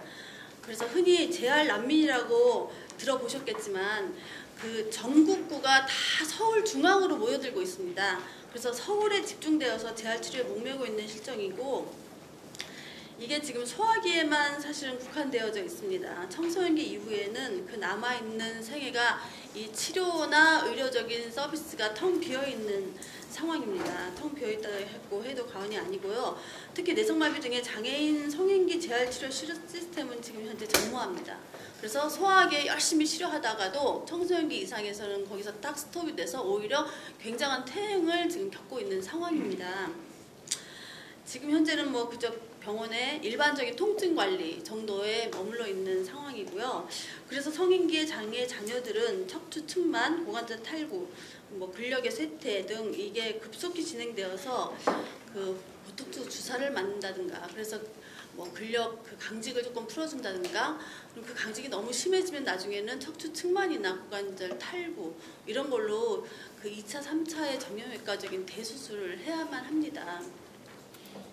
그러면 또 가정적으로 의료적 그 처치, 의료적 지출 이런 게 날로 비중이 높아지기 때문에 우리 장애 자녀 부모들은 뭐 노후를 위한 준비를 할 여력이 전혀 없습니다. 그래서 굉장히 더 큰 어려움을 겪고 있고요. 또 청소년기 이후부터는 그 방문 치료가 이 재택 의료로 인해서 방문 치료가 가능해지면은 그 뭐 이웃 나라의 경우처럼 일주일에 3번 정도의 재활 치료가 가정에서 접근이 된다면 좀 더 근력을 유지하고 건강한 생활을 조금 건강 관리가 지원되고 해서 그 재활 치료랑 그 밖에 지금은 뭐 경관 영양, 석션, 또 뇌전증으로 인해서 상심 없는 복약, 뭐 가래 흡인, 영양 관리 이런 거에 대한 전반적인 지원이 좀 체계적으로 이루어지길 저희는 바라고 있습니다. 그 다음에 이동의 어려움입니다. 저희 장애 자녀들 데리고 재활병원을 열심히 다니고 있는데요. 사지마비 와상의 그 비율이 많은 장애 자녀들이 그 수동 휠체어에 자세 보조 용구라는 보장구를 넣어서 장착해서 몸에 딱 맞게 해서 앉아서 그리고서는 학교 생활이나 뭐 사회생활, 뭐 지역사회에 나가고 또 병원에 다니고를 이동을 합니다. 근데 저희가 가정에서도 침대에서 거실, 식탁, 뭐 샤워실로 이동할 때마다 거기에 맞는 그 몸에 맞는 각종 보장구가 딸려 다녀야지만 이동을 할 수 있어요. 그 다음에 활동을 할 수 있습니다. 심지어 차량 이동을 할 때도 자차에는 그 자세보조 용구란 그 착석 자세를 위한 것을 보장구를 넣어야만 착석이 가능합니다. 그래서 차를 타고 이동을 하거든요. 그리고 또 서울시 장애인 콜택시를 많이 이용하죠. 근데 정말 재활병원의 30분 단위의 그 치료를 위해서 저희가 서울시 장애인 콜택시 리프트 차만을 이용할 수 있습니다. 그래서 거의 뭐 오후에는 평균 3-4시간 가량의 대기 시간을 가지고 그리고 이동을 하고 있기 때문에 이건 정말 그 장애 자녀를 데리고 이동하는 그 돌봄자의 고통은 정말 고행의 수준이라고 저희는 그렇게 생각합니다. 그래서 이 이동의 어려움이 청소년 이상 성인기로 갈수록 남자 자녀를 가지고 있는 어머니들은 남자아이가 170, 몸무게가 70, 80kg 이상 되는 아이를 안고 들고 차에서 내리고 올리고 해가면서 병원으로 이동하기가 무척 힘듭니다. 그렇기 때문에 재택의료 절실합니다. 그 다음에는 그 장애 중증화에 대해서 말씀드리고 싶습니다. 지금 의학이 발전할수록 저희가 느끼는 그 장애 출현은 점점 더 중증화되어 가고 있습니다. 이런 현상은 그 서울시에 있는 지체 특수학교의 학생들을 보시면 알 수 있으실 거예요. 지금은 뭐 석션기를 달고 뭐 위류관 경관 섭식기를 달고도 학교 생활을 하고 있습니다. 그래서 자녀들이 성인기에 접어들면서 더더군다나 급속한 이 노화 현상으로 부모들이 거기에 뭐 대비가 없기 때문에 당황스러워해요. 그리고 도대체 얘 아이가 나이는 아직 20대인데 지금 실제로 신체적인 어떤 이런 노화는 지금 어디에 와 있는지를 전혀 알 수 없고 그거에 대해서 누군가가 뭐 알려주거나 거기에 어떻게 대응해야 된다라고 코칭해주거나 뭐 이런 시스템이 전혀 없는 상태입니다. 그래서 그 부분에 대한 것도 저희가 굉장히 어려움을 가지고 있고요. 그 다음에 긴급 대응입니다. 그 중증의 장애, 중복장애에서 뇌전증의 경련을 주기적으로 반복하고 있어요. 그러면은 대발작이 일어나면은 응급실에 가는데 몇 분 동안에 대발작을 했느냐가 굉장히 큰 관건이거든요. 그러면은 재택의료나 이런 쪽에서 이게 지원이 된다면은 집에서 얼른 주사제를 놓든가 이렇게 해서 빨리 멈추게 할 수 있는데 보통 대발작 시작하고 상황 보고 119 부르고 응급실 가서 주사제 투입하기까지는 최소 1시간에서 길게는 2~3시간 이상이 걸립니다. 그러면 이제 2~3시간 이상의 대발작이 진행이 되다 보면은 그 후유증이 엄청납니다. 그래서 퇴행이 오고 그 후유증으로 인해서 더 큰 뭐 2차 질환이 생기고 이러한 과정을 자꾸 반복해서 저희는 겪고 있기 때문에 저희는 악순환이라고 생각해요. 왜냐하면은 부모님들은 아기 때부터 뭐 재활병원에 입원 퇴원을 반복적으로 하고 납병원에 입원해 가면서 재활치료 열심히 하는데 주기적으로 대발작 한 번으로 그런 걸 겪으면 다시 제자리로 다시 돌아가서 다시 또 그 과정을 또 시작하고 또 그러다 대발작하면 또 돌아가고 이런 악순환을 계속 겪고 있거든요. 그래서 굉장히 이 부분을 도대체 어떻게 풀어야 되나 하는데 이런 재택의료가 활성화된다면 사전에 대발작을 하는 그 과정을 매뉴얼화돼서 이 대상자가 어떤 컨디션에서 대발작을 하더라라는 데이터가 나오잖아요. 그러면 그거를 미리 사전에 예방하든가 아니면 거기에만 주사제를 미리 준비해놨다가 가정에서 얼른 긴급으로 불러서 긴급으로 빨리 조치를 취해주던가 이러면은 그 엄청난 과정을 맞닥뜨리지 않아도 되거든요. 그래서 굉장히 저희에게 정말 절실한 부분입니다. 다음은 그 합리적 지원의 필요성에 대해서 말씀드리고 싶습니다. 이 부분이 조금 어렵긴 한데 지금 이게 재택의료로 되어 있잖아요. 근데 중증의 장애인들이 그냥 환자로만 집에 누워 있는 게 아니거든요. 사실은요. 그래서 신체적인 많은 어려움에도 불구하고 뭐 직장이나 또 지역에 있는 그 이용 기관 등에서 또 일상의 즐거움을 누리고 있습니다. 집에서만 누워 있는 게 아니고. 그래서 저희는 이 서울시의 이 건강돌봄 사업이 그 낮달동 하고 있는 중증 장애인이나 노인도 노인복지관에서 활동을 하시고 또 경증 치매 어르신들은 노인 데이케어 센터에 가서 낮달동들을 하시죠. 그래서 그곳에는 중증의 장애인과 그 많은 질환을 가지고 있는 노인분들이 계시기 때문에 그쪽과도 연계할 수 있는 방안을 좀 찾아주시면은 오히려 더 합리적일 수 있지 않을까. 그래서 거기에 있는 중증의 장애인들이 10명 가까이 있는데 그분들의 뭐 건강 데이터가 이렇게 나오면은 그곳에서 거의 한 곳에 들어가면 거의 한 10년 이상씩 있거든요. 그럼 거기에 종사자들도 대처하기가 좀 좋고 왜냐면은 사회복지사들이 그 지역 센터에서 정말 중증의 뇌병면 장애인들을 지원 서비스할 때 가장 큰 어려움이 건강의 악화로 인해서 추후 예견되는 것들을 전혀 모르기 때문에 거기에 대해서 어떻게 대응하고 지원해야 할까를 모르거든요. 그래서 그런 지원 방안이 이렇게 매뉴얼화 되어 있으면은 너무 좋을 것 같습니다. 네, 그래서 지금 저희가 다시 한번 드리는 말씀이 서울시의 재가의료 서비스가 그 사각지대 없이 이렇게 촘촘히 챙겨가면서 좀 질적 확대로 중증 장애인, 만성 질환자들도 좀 행복한 지역사회 생활을 함께 서로 가족과 이웃이 함께 즐길 수 있는 그런 서울시가 되었으면 좋겠습니다. 네, 감사합니다. 실제적으로 우리가 길거리를 가다 보면 조그마한 현관이 있어도 우리가 다니기 힘든데, 제가 사실 몇 년 전에 다리 수술하고 나서 그 휠체어를 밀고 때로는 못발을 짚고 한 달 정도 넘게 다녀봤는데 요만한 턱이 그렇게 무서울 수가 없었어요. 그런데 회장님의 말씀이 얼마나 이 가슴이 와닿는지 모르겠습니다. 그래서 청소년기에, 성년기에 여직 없는 그런 제조들이 장기적인 케어가 좀 필요할 것 같다는 생각이 듭니다. 지역사회 1차 의료 활성화를 위해서 또 의사 선생님들의 참여가 필요하죠. 경문가 선생님도 한번 손을 들어보도록 하겠습니다. 네.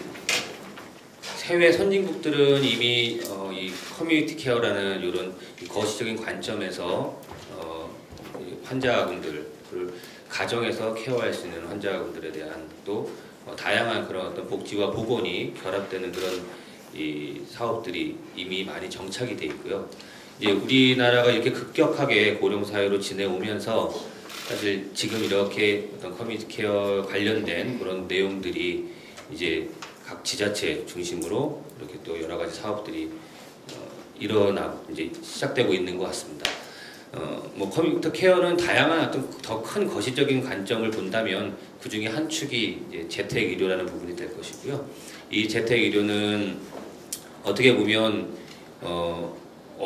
우리가 진짜 도움을 줘야 될 환자들을 찾아가서 할 수 있는 그런 어떤 효율적인 면도 있지만 실제 필수적으로 필요한 그런 어떤 진료의 형태가 될 수 있다고 생각을 합니다. 서울시에서 건강도우미 서비스를 서울케어 건강도우미 서비스를 작년 하반기부터 시작을 했는데 이 어떤 지역 돌봄이라는 거에 대한 개념을 사실 어떻게 보면 좀 선도하고 있다고 저는 생각을 하고 있고요. 다양한 지자체에서 이제 이 복지부 중심으로 또 다양한 사업들이 지금 진행을 하려고 하는 입장에서 보면 이 서울시가 내놓고 있는 이런 정책들이나 이런 사업의 방향들이 좀 더 롤 모델이 돼가고 있다고 저는 생각을 하고 있고, 그런 와중에서 기존의 어떤 이 의료 서비스를 제공하는 데 있어서 특히나 이 재택 의료를 제공하는 데 있어서 의사가 중심이 되고 의사회의 역할이 중요한 역할로 가야 되는 게 앞으로의 환자에 대한 케어뿐만이 아니라 그 사업에 대한 지속성 그리고 더욱더 확대해 나갈 수 있는 그런 가능성을 가질 수 있다고 생각을 해서 이 민간 의료기관에 또 지역 의사회가 어떤 역할을 해야 될지에 대해서 말씀을 드리겠습니다. 여러분들이 이제 병원에 다들 가보셨겠지만 병원의 어떤 진료 형태나 모든 어떤 이 내용들은 의사가 진료를 하고 그 관련된 다양한 처방이라든지 또 종합병원 같아서는 이제 입원 환자를 할 때 입원 환자에 대한 모든 케어라든지 이런 부분에 대해서 의사가 그 전반적인 부분을 다 알고 있어야 됩니다. 이게 의사는 진료만 보고 뭐 간호사는 간호사 일만 하고 이런 게 아니라 이 같은 이 의료인으로서 다 같이 다 조정을 하고 그 내용을 다 알고 있어야 되거든요. 그래서 어떻게 보면 이 케어라는 부분이 실제적으로 이 진료하고 처방하고 하는 것 이외에 다양한 부분에서도 의사의 어떤 판단과 그다음에 평가와 그다음에 협력이 같이 진행됐을 때 그때 더 좋은 어떤 서비스의 질을 담보할 수 있다. 이런 내용을 말씀드리고 싶고요. 그래서 진단, 치료 및 이후의 어떤 관리까지 같이 할 수 있는 그런 서비스의 의료 서비스의 어떤 조종자로서의 의사의 역할이 이 재택의료에서 중요한 역할을 할 수 있다. 이런 말씀을 드리고 이제 전반적으로 이 재택의료라는 게 여기서 우리가 좀 생각을 해봐야 될 게 뭐냐면 진료실에서의 어떤 진료와 재택에서의 하는 진료가 과연 얼마나 차이가 날 것이냐, 그만큼 진료실에서의 이 진료를 따라갈 수 있을 것이냐, 되게 중요한 문제거든요. 가서 우리가 직접 환자를 봤지만 이 환자한테 우리가 해줄 수 있는 게 많이 없다면 과연 그 재택의료가 정말 성공적인 거라고 우리가 생각할 수 있냐. 그래서 그런 부분에 대한 어떤 세밀한 조정이 필요하고, 그러기 위해서는 이 환자에 대한 전문적인 분석과 그 다음에 이 환자에 대한 어떤 기존의 치료에 대한 내용들, 이런 것들이 유기적으로 이 정보가 전달이 돼야 되거든요. 그래서 그런 전달에 대한 내용들도 기존의 어떤 가지고 있는 질병과 그 다음에 진료받았던 내역들, 그 다음에 그런 어떤 그걸 평가하고 치료했던 의사들 간의 유기적인 어떤 정보 교환, 이런 것들이 잘 됐을 때 그 재택의료의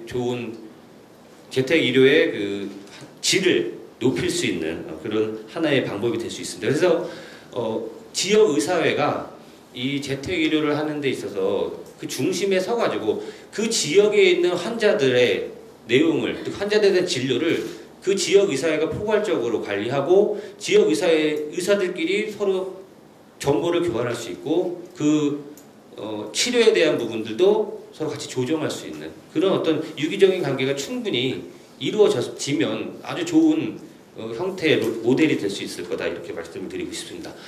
그리고 사실 이 재택의료에 또 우리가 중요시 여겨야 될 부분은 뭐냐면 이제 법적인 테두리거든요. 얼마나 의료법에 저촉되지 않을 것이냐. 이 치료를 하고 그 다음에 진단을 내리고 뭐 간호를 하고 할 때 실제로 현재 우리 의료법에 과연 어느 정도까지 이 범위가 조정될 수 있을 것인가, 이런 부분도 상당히 중요하기 때문에 이게 팀 케어를 했을 때 의사와 간호사와 치료사와 다양한 직군들이 같이 모여서 진행을 할 때 이 의료법에 근거한 그런 의료 서비스를 제공해야 된다는 것을 그 재택의료를 하는 데 있어서 또 중요한 근간으로 가져야 될 것 같습니다.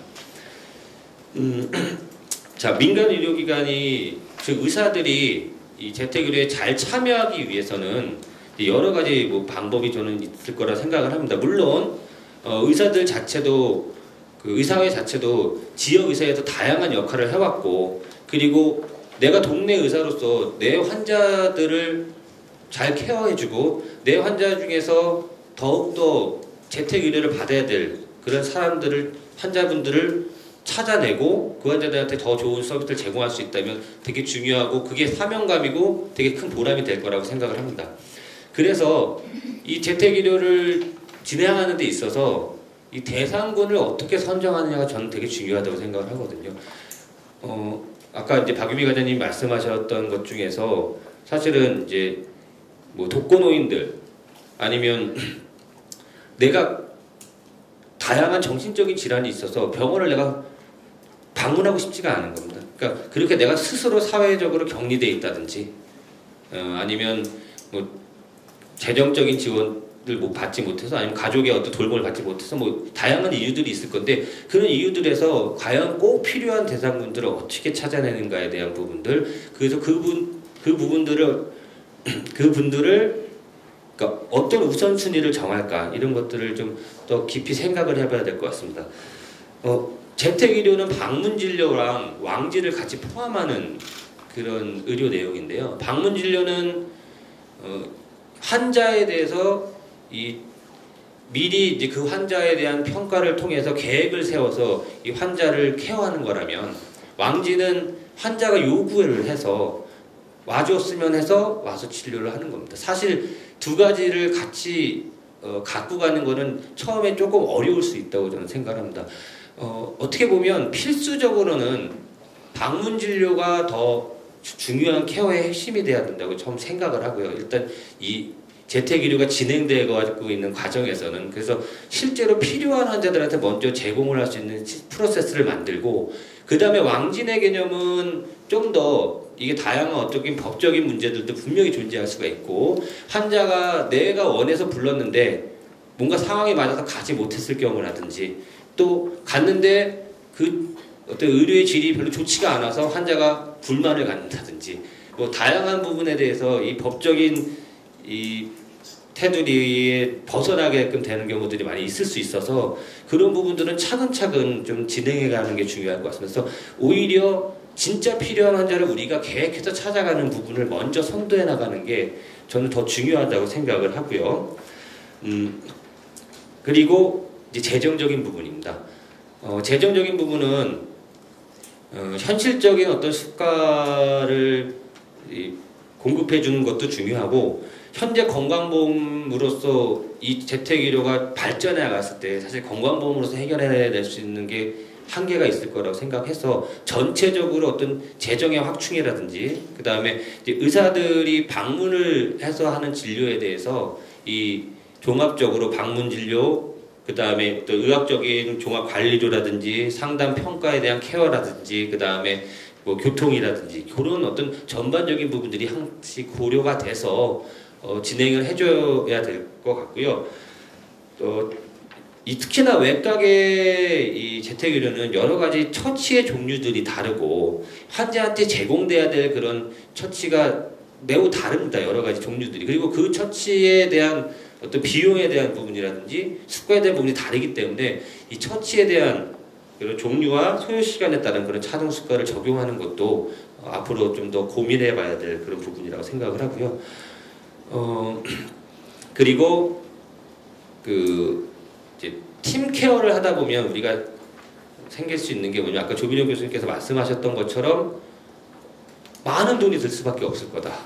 지금 현재 이 서울 케어를 준비해 가시는 입장에서 봤을 때 정말 이 한 환자한테 많은 걸 해주고 싶은 그런 어떤 노력과 근데 그만큼의 노력을 해주려면 그만큼의 재정이 많이 필요한데 그런 재정들을 얼마만큼 수급을 해주냐도 되게 중요해서 그래서 어떻게 보면 프로세스를 좀 더 간소화시키고 그다음에 접근성을 좋게 만들어주고 또 의사의 입장에서는 이 환자에 대한 평가와 이 환자를 파악하는 데 있어서 기존에 이 환자가 어떤 식으로 진료를 받아왔는지에 대한 그런 정보를 획득하는 거를 그런 프로세스를 좀 더 행정 편의적으로 좀 절차 간소화해서 우리가 쉽게 접근할 수 있도록 해주면 의사들의 참여도 훨씬 더 많아질 수 있고 그리고 환자를 파악하는 데서 좀 더 빠르게 진행될 수 있다 이렇게 말씀드리겠습니다. 그래서 뭐 전산이라든지 어떤 IT 기술 같은 것들을 이용할 수가 있을 것 같고요.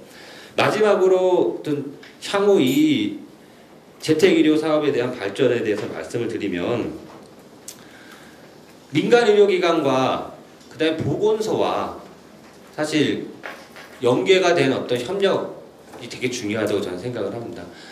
보건소는 지금 현재 서울시에 있는 보건소들은 어떤 그런 인프라가 잘 확충이 되어 있다고 생각을 하거든요. 그래서 뭐 지금 차통 서비스라든지 어쨌든 여러 가지 이제 그 대상군을 발굴하고 그 다음에 환자분들에 대한 어떤 건강에 대한 부분들, 그 다음에 질병의 예방에 대한 부분들 이런 부분들을 가질 수 있는 또 각 직역들을 같이 연결할 수 있는 그런 인프라가 구축되어 있기 때문에 그 인프라와 이 지역 의사의 어떤 진료를 할 수 있는 의사들이 직접 참여할 수 있는 그 인프라가 같이 연계가 돼서 협력이 되면 지금 재택의료를 발전해 나가는데 아주 중요한 두 핵심 요소라고 저는 생각을 해서 그런 어떤 연계자로서의 역할을 같이 해나가는 게 중요하다 이렇게 말씀을 드리고 싶고요. 그리고 진짜 마지막으로 재택의료 진료 환경을 과연 법적으로 어떻게 보호해 줄 수 있냐 의료진에 의료진이 갔을 때 진료실에서 또 다른 환경이고요. 거기서 물론 환자는 어떤 연약하다고 볼 수 있겠지만 보호자라든지 뭐 또 그런 어떤 재택의료 환경에서 의료인의 폭행이라든지 그 다음에 어떤 진료에 대한 뭐 거부라든지 뭐 그런 어떤 불만이라든지 민원이라든지 이런 부분들이 아직은 전혀 정해진 게 없어서 그런 거에 대한 법적인 테두리와 법적인 장치를 강화시키는 게 중요할 거라고 생각합니다. 네, 마지막으로 그 서울시 이사회하고 서울시청이 건강돌봄 서비스를 MOU를 맺고 지금도 같이 협력을 하고 있습니다. 한 단계 한 단계 이렇게 진행해 가면서 사실 아쉬운 점도 많고 그 다음에 좀 더 발전시켜야 될 부분도 많다고 생각을 하고요. 지금 그 정부에서 주도하고 있는 사업이나 시청에서 주도하고 있는 사업이 이런 어떤 건강에 대한 사업이 의사회와 이 초기부터 같이 협력해서 갔을 때 되게 그 바라보는 관점이 그 다양해질 수 있기 때문에 우리가 생각지 못했던 부분을 서로 보완할 수 있다고 생각을 해서 앞으로 다양한 사업을 추진하는 데 있어서 의사회와 같이 협력해서 갔으면 좋겠다는 바람을 말씀드리겠습니다. 감사합니다. 의사회와 행정이 서로 소통이 돼야지만이 좋은 어떤 정책이 나올 것 같다는 생각이 듭니다. 우리 집행부에서는 이런 것들을 잘 염두에 두셨다가 잘 마무리됐으면 좋겠습니다. 다음으로 협동조합원이라는 형태로 지역 주민의 건강을 키워보고 계시는 우리 산림의료복지 사회적 협동조합의 유여원 선생님의 토론을 부탁드리겠습니다. 의료복지 사회적 협동조합이라는 형태가 좀 생소하실 수도 있을 것 같아서 잠깐 설명드리고 토론 이어가도록 하겠습니다. 의료복지 사회적 협동조합은 비영리성과 사회적 가치를 중심으로 한 협동조합이고요. 앞에 의료복지가 붙어있는 것을 보면 알 수 있듯이 협동조합의 방식으로 의료나 복지에 대한 주민의 필요를 해결하기 위해서 주민들이 모여서 만든 자치조직입니다. 산림의료복지 사회적 협동조합은 서울시 은평구에 위치해 있고요. 조합원 2,700세대와 함께 지금 의원 2곳, 치과 1곳, 건강센터 2곳 이렇게 의료기관과 건강사업소들 그리고 주민자치활동들을 해나가고 있습니다. 여기에서 지금 제가 먼저 들어가며에 토론문에 이제 넣었던 최인 원장님, 가정의학과 전문의 선생님이시고 10여 년 전에 조비령 교수님에게 수련을 받으셨던 아주 좋은 수련을 해주셔서 저희 굉장히 감사하고 있는데요. 선생님께서 앞에 이제 박유미 과장님이 빠르게 발제를 하시다 보니까 넘어가신 것 중에 장애인 주치 시범 사업이 있었습니다. 통계가 있었는데 재택의료에 대해서 전 국민을 대상으로 하진 않지만 중증장애인분들을 대상으로 해서 먼저 보건복지부가 하고 있는 시범 사업에서 이제 얻을 수 있는 인사이트가 많이 있기 때문에 그 통계를 저도 지금 처음 봤는데 굉장히 깜짝 놀랐어요. 30명 이상 장애인 주치 등록을 받아서 하고 계신 의사가 전국에 한 분이더라고요. 이분입니다. 그래서 저희도 이분일 거라고 생각하진 않았어요. 전체 규모를 잘 알 수가 없어가지고 개인 지역에서는. 은평구는 은평구 보건소나 구선 보건지소가 특히 장애인 분들의 건강 증진에 좀 특화된 부분이 있고 지역과 연계성이 많이 있기 때문에 작업치료사 선생님과 함께 왕진을 가는 경우도 많이 있습니다. 뇌출혈 이후에 15년째 누워 계시는 선생님 댁에 갔고 이분 같은 경우에는 굉장히 이제 운이 좋으신 경우죠. 따님이 간병을 아주 알뜰하게 하고 계셨어요. 보통 이제 댁에 방문하면 와상이 오래되신 분들 댁에서 나는 특유의 이제 냄새가 있는데 그 냄새가 거의 나지 않는 굉장히 드문 사례였고요. 과장님이 딱 말씀하신 전형적인 이제 아프신 분들 살고 계시는 높은 빌라인데 엘리베이터가 없습니다. 4층 살고 계시고요.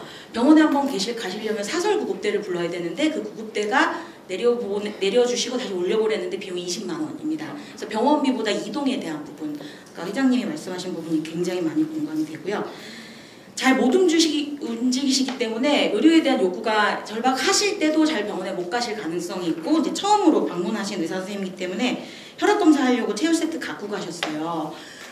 효율적인 비용 배분을 어떻게 할 것인가에 대해서 굉장히 여러분의 토론자분이 말씀을 해주셨고 아주 공감되는 부분인데 간호사의 방문 위주로 지금까지 재택의료가 많이 편제되어 있었던 것이 사실인데 실제로 의사 선생님이 이렇게 방문할 때 간호사와 꼭 같이 가지 않습니다. 의사가 병원이나 의원의 구조 속에서는 진료를 위주로 하시고 처치나 체열 같은 검사 같은 건 간호사분들이 가져가시지만 방문했을 때 사실 의사 선생님들이 이 일을 할 수가 없는 게 아니세요. 그래서 봐서 체열 한 번이 필요해서 간호사랑 같이 가느냐. 의사의 인건비가 가장 비싸기 때문에 우리는 시민으로서 어디다가 비용을 투자할 것인가에 대해서 의사한테 집중적으로 투자하면 너무 비용 부담이 비효율적인 게 아닌가라고 생각할 수 있지만 사실 의사 선생님이 이것 재택의료라는 이 종합적인 상황에서 무언가 할 수 있는 행위가 가장 많은 분일 수 있습니다. 한 명이 가야 한다면 누가 가야 할 것인가에 대해서 좀 생각해 볼 부분이 있다고 생각하고요. 이제 산림의원에서 한번 갔기 때문에 이분에 대한 이제 빈도수는 3개월에 한 번 정도로 정기적으로 방문하기로 했고요. 뒤에 이제 돌아오게 됐습니다. 저희는 이제 협동조합이기 때문에 의사 선생님만 계시는 게 아니라 지역 주민분들이 많이 계시잖아요. 이런 왕진을 나간다고 하면 우리는 의사 아닌데 뭐 해줄 수 있는 거 없냐 이런 거 많이 물어보세요. 의사 선생님이 이제 추인 선생님 같은 경우에 딱 운전을 못 하시기 때문에 운전을 도와주실 수 있는 분들이 좀 자원활동 많이 해주시고요. 콧줄 빼고 이제 씹을 수 있는 연화재활 훈련 들어가는데 이게 쉽지가 않지 않습니까? 아프단 말이죠. 그럴 때 격려하고 식욕을 좀 돋궈줄 수 있는 역할. 휠체어에 옮겨 앉을 수 있는데 지금 4층이기 때문에 민간인이 옮길 수는 없어요. 위험합니다. 하지만 동네에 이분이 갈 만한 적정한 가격의 집이 1층짜리 어디 없는지 이런 거 수소문 해줄 수 있고 지금 현재 지금 도와드리고 계세요. 만약에 옮겨서 휠체어로 산책하게 됐을 때 적정한 교육 훈련을 지금 진행 중인데 그걸 받으신 분들이 안전하게 같이 산책해 드릴 수 있습니다. 의사 선생님도 의료 처치에 대해서 위험 부담을 지시게 되지만 일반 주민분들도 마음은 있는데 만약에 다쳤을 때 내가 어떻게 책임질 것인가에 대한 굉장히 큰 위험 부담을 같이 갖고 계시기 때문에 이 부분에 대한 충분한 교육 훈련이 필요합니다. 많은 일들을 일반 주민분들도 같이 하실 수 있다고 생각하고 한정된 자원 속에서 우리가 재택의료를 어떻게 구성해 나가야 될지에 대해서 좀 생각해 볼 수 있다고 생각합니다. 의료인 참여가 굉장히 필수적입니다. 그 의료인들이 참여를 해주셔야 되는데 이분들은 이제 전문인입니다. 수가에 대한 이야기가 안 나올 수가 없고요. 한국의 현재 수가에 대해서 저희도 참 많은 불만이 있지만 일단 의사 선생님들을 수가로 독려하는 데는 어떤 한계가 있을 수가 있습니다. 저희는 비영리 사회적 협동조합이기 때문에 저희 병원에서 일하시는 이제 7분 정도 의사 선생님이 계신데 진료를 더 많이 하거나 환자한테 처치를 더 많이 했다고 자기 월급이 올라가지 않는 구조예요. 돈이 아닌 다른 방식으로 전문가의 의사들을 어떻게 동기부여해서 양질의 진료를 하고 교수님이 말씀하신 것처럼 여기까지만 해도 되지만 약간 더 마음을 내서 뭔가를 더 해주면 환자는 분명 좋아집니다. 이걸 어떻게 하게 할 것인가에 대해서 정말 많이 고민을 하게 되는데요. 저희가 생각했던 노하우는 몇 가지가 있습니다. 데이터를 축적하고 활용할 수 있는 아주 좋은 시스템이 반드시 필요합니다. 의사 선생님들 같은 전문인들은 내가 했던 기여, 내가 들인 시간이 의사 혼자서 낼 수 없었던 어떠한 성과로 돌아오느냐, 이 성과는 환자분의 삶의 질이나 건강 증진이죠. 이런 것들이 어떻게 돌아오는지를 실제 경험할 때 의료인의 행동 변화에 굉장히 유효할 수 있겠다 이런 생각이 있고요. 정책이사님도 말씀하셨는데 IT 프로세스가 생각보다 너무 중요합니다. 많은 시범사업의 정책 내용보다도 더 중요하다고 저는 사실 생각하게 되는데 뜻있는 의사 선생님들은 할 일이 없고 돈이 없어서 시범사업에 들어오시는 게 아니고 실제 외래 진료 환경에서 일반 주민분들한테 아주 좋은 호응을 받으시는 좋은 의사 선생님들인 경우가 많으세요. 이분들이 외래 진료의 시간을 빼서 시범사업에 들어갔을 때 이분들의 시간이 아주 효율적으로 사용돼야 되는데 장애인 주치 시범사업 같은 경우에도 굉장히 좋은 사업임에도 불구하고 시작하셨던 의사 선생님들의 중도 탈락이나 교육까지 받고 등록하지 않는 굉장히 많은 이유는 IT 프로세스 때문입니다. 저희가 이제 이 부분에 대한 설득이 너무 어려워가지고 담당하시는 서기관님이 직접 오셔서 기록하고 청구하는 과정을 저희 병원에서 지켜보셨는데 5명 등록하는데 2시간 걸렸어요. 그러니까 의사가 이 일을 하게 되면은 많은 의사들은 생각하게 됩니다. 사회에 굉장히 중요한 자원, 대체 불가능한 자원인데 내가 어떤 일을 내 진료 시간에 더 쓸 것이냐 이런 생각들을 하게 되죠.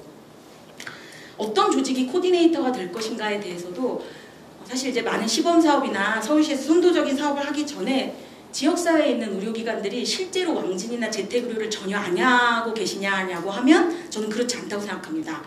방문 요양을 위해서, 방문 간호를 위해서는 방문 간호 지시서라는 것이 필요한데요. 이것을 의사가 쓰기 위해서 보통 그 집에 가서 방문해서 간호 지시서를 쓰게 됩니다. 저희 같은 경우에 가정의학과 선생님이 나가시면 방문 간호 선생님들이 계속 와서 욕창 관리를 할 수가 없는 상태인 분이 많으세요. 욕창 관리 앞에 먼저 이제 그 굳어진 욕창을 떼는 대구리명이라고 하는 처치를 반드시 해야 그 뒤에 간호로 이어질 수가 있는데 이분은 신체가 너무 구축이 돼서 집 밖으로 나오실 수가 없는 거예요. 그럼 그 안에 들어가서 그 시술을 해야 되는데 처음에 가정의학과 선생님이 방문하셨다가 그 선생님이 이제 외과, 물론 많은 좋은 수련을 받았지만 외과절 처치에 대한 불안 때문에 부인과 선생님이랑 같이 방문하셨어요. 그래서 그 자리에서 이제 시술을 하고 그 뒤에는 방문간호로 이어지게 됩니다. 의사들은 기본적으로 환자가 어려움에 처했을 때 그리고 내가 뭔가 도와줄 수 있는 것이 있었을 때 절대 그냥 지나가지 않습니다. 그것에 대한 굉장히 큰 신뢰 그리고 이것을 어떻게 하면 하게 할 것이냐가 아니라 무엇이 이것을 의사들이 못하게 막고 있느냐에 대한 이 막는 배리어에 대한 처치들이 굉장히 중요하다고 생각하고요. 이런 것들을 실제로 하고 있었을 때 가장 어려운 점은 많은 시범사업들이 코디네이터 기관이 보건지소나 이제 다양하게 이제 찾동, 방문가서 이렇게 내려오게 되는데 이분들이 실제 보건과 복지를 동시에 제공하는 경험이 없을 경우에 혹은 현재 하고 있지 않을 때 참여시켜야 되는 다양한 이해관계자들의 그 현재 처한 상황에 대한 이해가 너무 부족합니다. 왜 의사들이 나와주지 않지? 왜 의사들이 나와줄 수 없냐면요. 저희가 이제 밑에 좀 썼는데 2018년에 장애인주치 시범사업이 시작돼서 저희가 가장 먼저 들어간 의료기관 중에 하나인데 5개월 동안 진행해서 저희가 방문진료 및 포괄평가, 교육 전부 다 해서 받은 수가가 440만 원이었어요. 최인 원장님이 하루 외래 진료를 하면 매출이 440만 원이 나옵니다. 이 의사가 저희가 주 4일을 외래 진료를 하시고 하루는 풀로 재택의료로 지금 돌고 계신데 이렇게 움직였을 때 개인 의사들에게 이것을 왜 하지 않느냐고 질문하는 것은 저는 이제 문제를 해결하는 데 큰 도움이 되지 않는다고 생각하고요. 저희는 의사 선생님 여러 분 계시고 조직이 이런 것들을 중요한 가치로 생각하고 있기 때문에 이런 서포트와 환경 속에서 의사 선생님이 움직일 수 있다는 거, 물론 의사 선생님이 이제 의지도 있으셔야 되겠지만 그렇기 때문에 처음에 움직이기 힘든 시범 사업들에 대해서는 이제 보건소가 일상적으로 외래 진료를 하는 것이 보건소의 좋은 역할이라고 생각하는 것은 아니지만 시범 사업에 대해서는 직접 생산하는 역량이 있어야 지역 의사회도 뜻있는 지역 기관들도 견인할 수 있지 않겠는가라는 개인적인 생각을 좀 하고 있습니다. 정책의 내용뿐만 아니라 어떤 조직이 이것을 계속 가져갈 것인가에 대한 틀거리에 대한 고민이 필요하고요. 사회적 경제 쪽에서는 사실 지역관리 기업이라는 것이 지금 많이 고민되고 있습니다. 그 지역을 제일 잘 알면서 지역에 있는 자원들을 조직해서 지역에서 가장 필요한 욕구를 해결할 수 있는 역할을 직접 수행하는 지역관리 기업 같은 방식이 비영리 지역관리 법인이 돼서 커뮤니티 케어를 담당하고 있는 사례들이 일본에 많이 있기 때문에 좀 이런 그 분야를 넘나드는 고민들이 좀 필요하다고 생각하고요. 코디네이터의 역량에 대해서는 굉장히 많이 얘기가 나왔기 때문에 넘어가도록 하고요. 저희가 지금 조합내에 갖고 있는 이제 커뮤니티 케어 위원회가 있습니다. 서울시에서 하는 시범사업 같은 큰 규모랑은 비교할 수 없겠지만 여기서도 가정의학과 전문의 선생님이 결국 리더를 맡게 됩니다. 의사들이 다학제 간 이야기를 소통하기 위해서 효율적일 수 있는 방안을 찾다 보니 저희도 간호사 선생님도 리더를 맡아보고 코디네이터를 맡아보고 사례관리 주책임자를 맡아보았는데 실제로 재택의료라는 한정된 자원을 가지고 방문해야 되는 의료 환경의 상황에서 3명, 4명이 같이 가는 것이 과연 효율적인가? 그렇다면 누가 여기에 가서 사정하고 나서 나머지 자원들을 조직하는 것이 유익하겠는가? 환자분들은 일단 의사를 만나는 것을 가장 선호하지만 그 취향을 맞춰주기 위한 정도에서는 분명히 합리적인 판단이 필요합니다. 여기가 필요한지 아닌지에 대해서. 그러나 저희가 해본 결과로는 아주 많은 다양한 자원들이 모여 있었을 때 실제 서비스 제공을 해봤을 때 방문 진료 24건, 방문 간호 7건. 간호사 선생님들이 상시적으로 가가지고 돌봐야 되는 것보다 의사 선생님이 가셨을 때 해결될 것들이 굉장히 많았다. 이런 것들을 좀 경험하게 되고요. 가정의학과 전문의와 치위생사가 같이 갔을 때의 이 시너지 효과라든지 가정의학과 의사가 아까 이제 관절이 구축돼서 계속 보톡스를 맞아가지고 지금 경직을 풀고 계시고 이게 너무나 지금 현장에서 저희가 계속 경험하고 있는 사례라 마음이 아픈데 이럴 때 이 사람에게 주 3회 방문해가지고 계속 운동을 시킬 것이냐 아니면 저희는 자원이 부족하기 때문에 보호자와 활동보조인에게 이 사람을 운동시키는 교육을 하는데 저희 운동처방사나 물리치료사를 투입할 것이냐 라는 계속해서 어떤 판단들을 하게 됩니다. 이 판단들을 함께 할 수 있는 의사 선생님이 중심이 되는 어떤 커뮤니티 케어 사례관리의 조직이 필요하다고 생각하고요. 서울시에서 박유미 과장님 비롯해가지고 굉장히 많은 시범사업들을 할 때 아주 많은 현장에 대한 이해를 바탕으로 하고 계실 수 있었던 이유도 그동안 쌓여 있었던 찾동 방문이나 보건소와의 연계성이 있었기 때문이라고 저는 생각합니다. 앞으로도 계속 현장과 함께 해나갈 수 있었으면 좋겠다고 생각합니다. 감사합니다. 사람과 사람을 연결하는 것이라는 그 중요한 생각을 갖게 되었습니다. 살림처럼 잘 되기만 한다면 무슨 문제가 있겠습니까? 우리 조비론 교수님의 토론문에도 있었듯이 코디네이션이 얼마나 중요한지 또한 지역 간의 갈등 문제를 어떻게 해결할 수 있을 것인지 조금 더 우리가 생각해 볼 필요가 있을 것 같습니다. 또 이제 이쯤 되면 또 우리가 그 지역사회에서 지역 전달자로서 일하고 계시는 보건소 이야기를 안 들을 수가 없겠죠. 오상철 보건소장님의 토론을 듣도록 하겠습니다. 여기 1차 의료 활성화를 위한 재택 의료에 있어서 관심도 많고 또한 지금 현재 그 행안부에서 시행되고 있는 주공이라고 주민참여 공공의료 서비스나 그 복지부에서 하고 있는 커뮤니티 케어, 서울시에서 하고 있는 돌봄 SOS, 그다음에 이제 저희 보건 쪽에서 하고 있는 서울케어, 이 여러 사업 중에서 이 사업이 가장 적절하지 않나 이런 생각을 갖고 이 국민의 건강 증진을 위해서 해야 되는 사업에 있어서 1차 의료가 꼭 참여해야 되지 않을까라는 생각을 갖고 말씀을 드리도록 하겠습니다. 좀 전에도 말씀드렸는데 장애인 주치 사업의 참여율이 전국에 197개소 있고요. 서울에 같은 경우는 65개소, 저희 마포 같은 경우는 참여가 3곳인데 실제 활동하고 있는 곳은 2곳밖에 안 됩니다.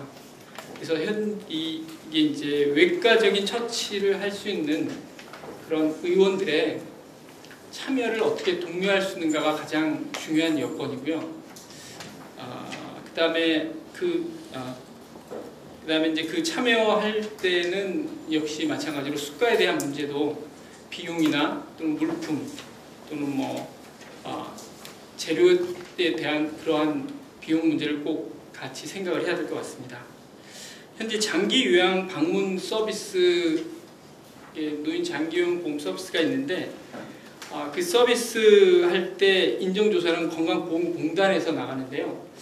현재 아마 박유미 과장님이 발표해 주신 자료에도 있지만 전국적으로는 아마 39만 명, 66.7% 정도, 서울시는 6만 1천여 명에서 68%가 장기 요양 인정을 득하고 집에서 받고 있습니다. 그러니까 실질적으로 혜택을 제일 많이 받아야 할 대상이 이분이라 생각하고요.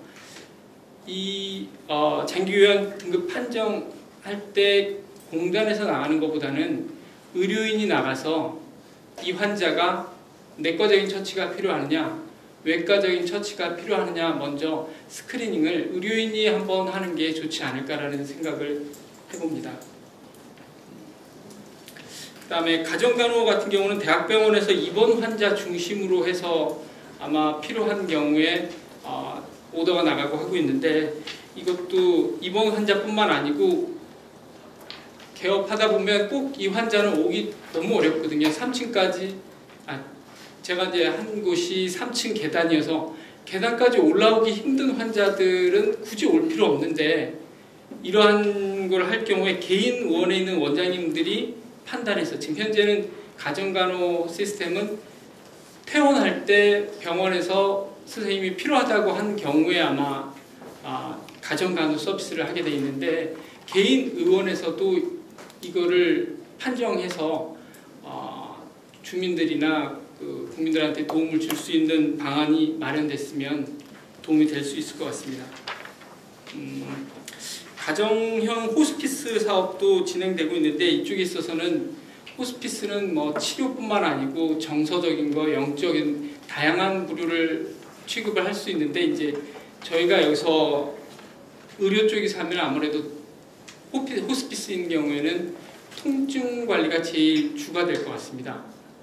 통증 관리했을 때는 마약류를 가지고 가야 되기 때문에 그 마약류에 대한 운반이나 또는 그 보관, 이거에 대한 도난, 이런 것을 좀 한번 생각을 해봐야 되지 않을까 이런 생각을 갖고요. 그래서 이러한 전반적으로 할 경우에 1차적으로 의사 선생님이 주가 돼서 1차적인 스크리닝을 하고 6개월이나 1년 있다가 다시 스크리닝을 하고 필요할 경우에, 그러니까 간단하게 생각하면 우리 스티치아웃이라고 하면 이게 꼬맨 거를 뽑는, 실밥을 뽑는다 그러죠. 그 실밥 뽑는 거 아주 간단한 일이지만 일반인들이 보기에는 이거는 간호사가 해도 되고 의사가 해도 된다고 생각할 수 있지만, 이건 확연한 의사의 고유 권한이거든요. 이걸 간호사가 하게 되면 의료법 위반이 돼요. 이 이유가 이제 그 밑에 셀룰라이티스나 염증 같은 게 뽑을 때 확인을 해야 되기 때문에 침습적인 이런 것을 판단할 수 있으려면 의료인이 1차적으로 스크린을 좀 해야 되지 않을까라는 생각을 합니다. 그 다음에 정책이사님께서 말씀하신 것처럼 개원의들은 이제 보통 의료배상 공제보험이라는 거를 들고 합니다. 혹시 만에 하나 이제 사고가 생기면 우리 보험의 역할을 하는 거죠. 이러한 것도 참여하는 선생님들하고 같이 해서 이러한 재택 의료를 했을 경우에 발생할 수 있는 의료 사고가 발생했을 때 보완해줄 수 있는 이러한 제도도 좀 같이 고민을 해봐야 되지 않을까 싶습니다. 이상입니다. 이제 마지막으로 이 사업이요 잘 되려면 아주 더 중요한 분이 계세요. 아무리 좋은 정책이기도 할지라도 홍보가 잘 안 되면 언론의 역할이 중요한 거죠. 언론이 잘 안 타면 힘들거든요. 그래서 스토리가 있는 뉴스 김상기 라프라이시안 편집장님이 도움을 주도록 하겠습니다. 부탁드리겠습니다. 정책적인 사안 관련해 가지고 토론회에 참석하면은 제가 보통 5명 있다 그러면 4번째 정도로 하고 정책 결정 기관에 이제 공무원분이 최종적으로 이제 마무리 발언을 하는데 제가 오늘은 마지막 발언이라 가지고 최대한 빨리 이렇게 제 생각을 말씀드릴 수 있도록 그렇게 하겠습니다.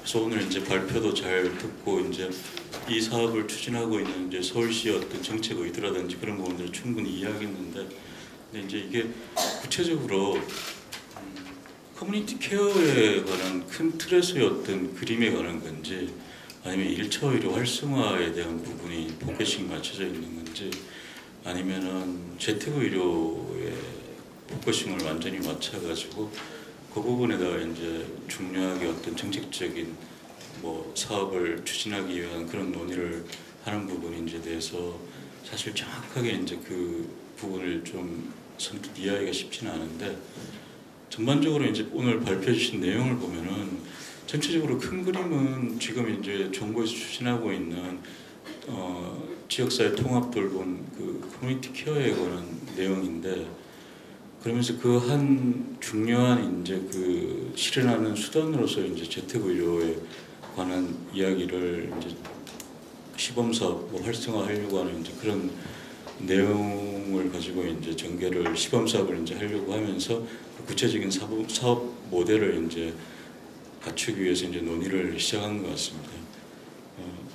일단 제가 이해하는 바로는 그런 것 같은데, 전체적으로 이제 이 커뮤니티 케어 관련해 가지고 저도 여러 가지 최근에 워낙 관련된 정책이나 이런 것들이 많이 나오니까 취재도 하고 하는데, 사실 좀 헷갈리는 게 이게 사회복지 쪽이나 이런 데 관련된 전문가분들이라면 이미 예전부터 해가지고 많이 접해오고 이런 커뮤니티 케어가 외국에서 어떻게 구현되고 있는 거에 대해서 잘 알고 계시겠지만, 지금 현재 우리나라 상황에서는 좀 이게 그 새 정부 출범한 이후에 이제 작년에 해가지고 갑자기 약간 좀 갑툭튀처럼 이렇게 튀어나온 정책 과제라 가지고 이게 전문가분들이야 충분히 이 정책에 대한 이해도가 높을 수 있겠지만 서비스 수요 대상자 그리고 서비스를 이용하는 당사자들이나 아니면 일반 국민들 입장에서는 커뮤니티 케어라는 이 정책에 대한 이해도가 굉장히 낮은 편이고, 이게 도대체 어떤 방식으로 되는 건지, 이게 다른 정책과는 다르게 커뮤니티 케어는 통합과 연계, 지역사회 이런 식으로 되다 보니까 그동안 우리가 대부분 이용해왔던 병원 중심의 의료 서비스라든지 아니면 기관을 찾아가가지고 직접 서비스 수요자가 기관을 찾아가서 신청하면서 받는 사회복지 서비스하고는 굉장히 또 다른 모델의 경우라 가지고, 일단은 제가 생각했을 때 가장 중요한 거는 정책적으로 적절한 서비스 모델을 만드는 것도 중요하지만 그 서비스를 이용하는 당사자들이 이게 어떤 취지이고 어떻게 우리한테 도움이 되는지에 대해서 정책에 대한 이해도를 높일 수 있는 방안을 찾는 게 굉장히 중요하다고 생각합니다. 그래서 저도 현장에서 계속 관련해서 취재를 하고 있지만 실질적으로 구체적으로 이렇게 이게 어떤 틀에서 이거를 이해를 해야 되는 건지 잘 와닿지 않을 때가 굉장히 많이 있습니다. 그리고 지금 오늘 재택의료에 대한 이야기도 되지만 지금 관련해가지고 국회나 이런 다른 토론에서도 굉장히 많이 이야기되고 하면은 각 이 커뮤니티 케어를 구성하는 각 서비스의 제공 공급자들, 프로바이더들이 저마다 이제 관련 직종이 내가 이 커뮤니티 케어를 제공하는 데 있어가지고 가장 주도적인 역할을 할 수 있는 직종이다. 이제 이런 식으로 이야기를 계속 하거든요.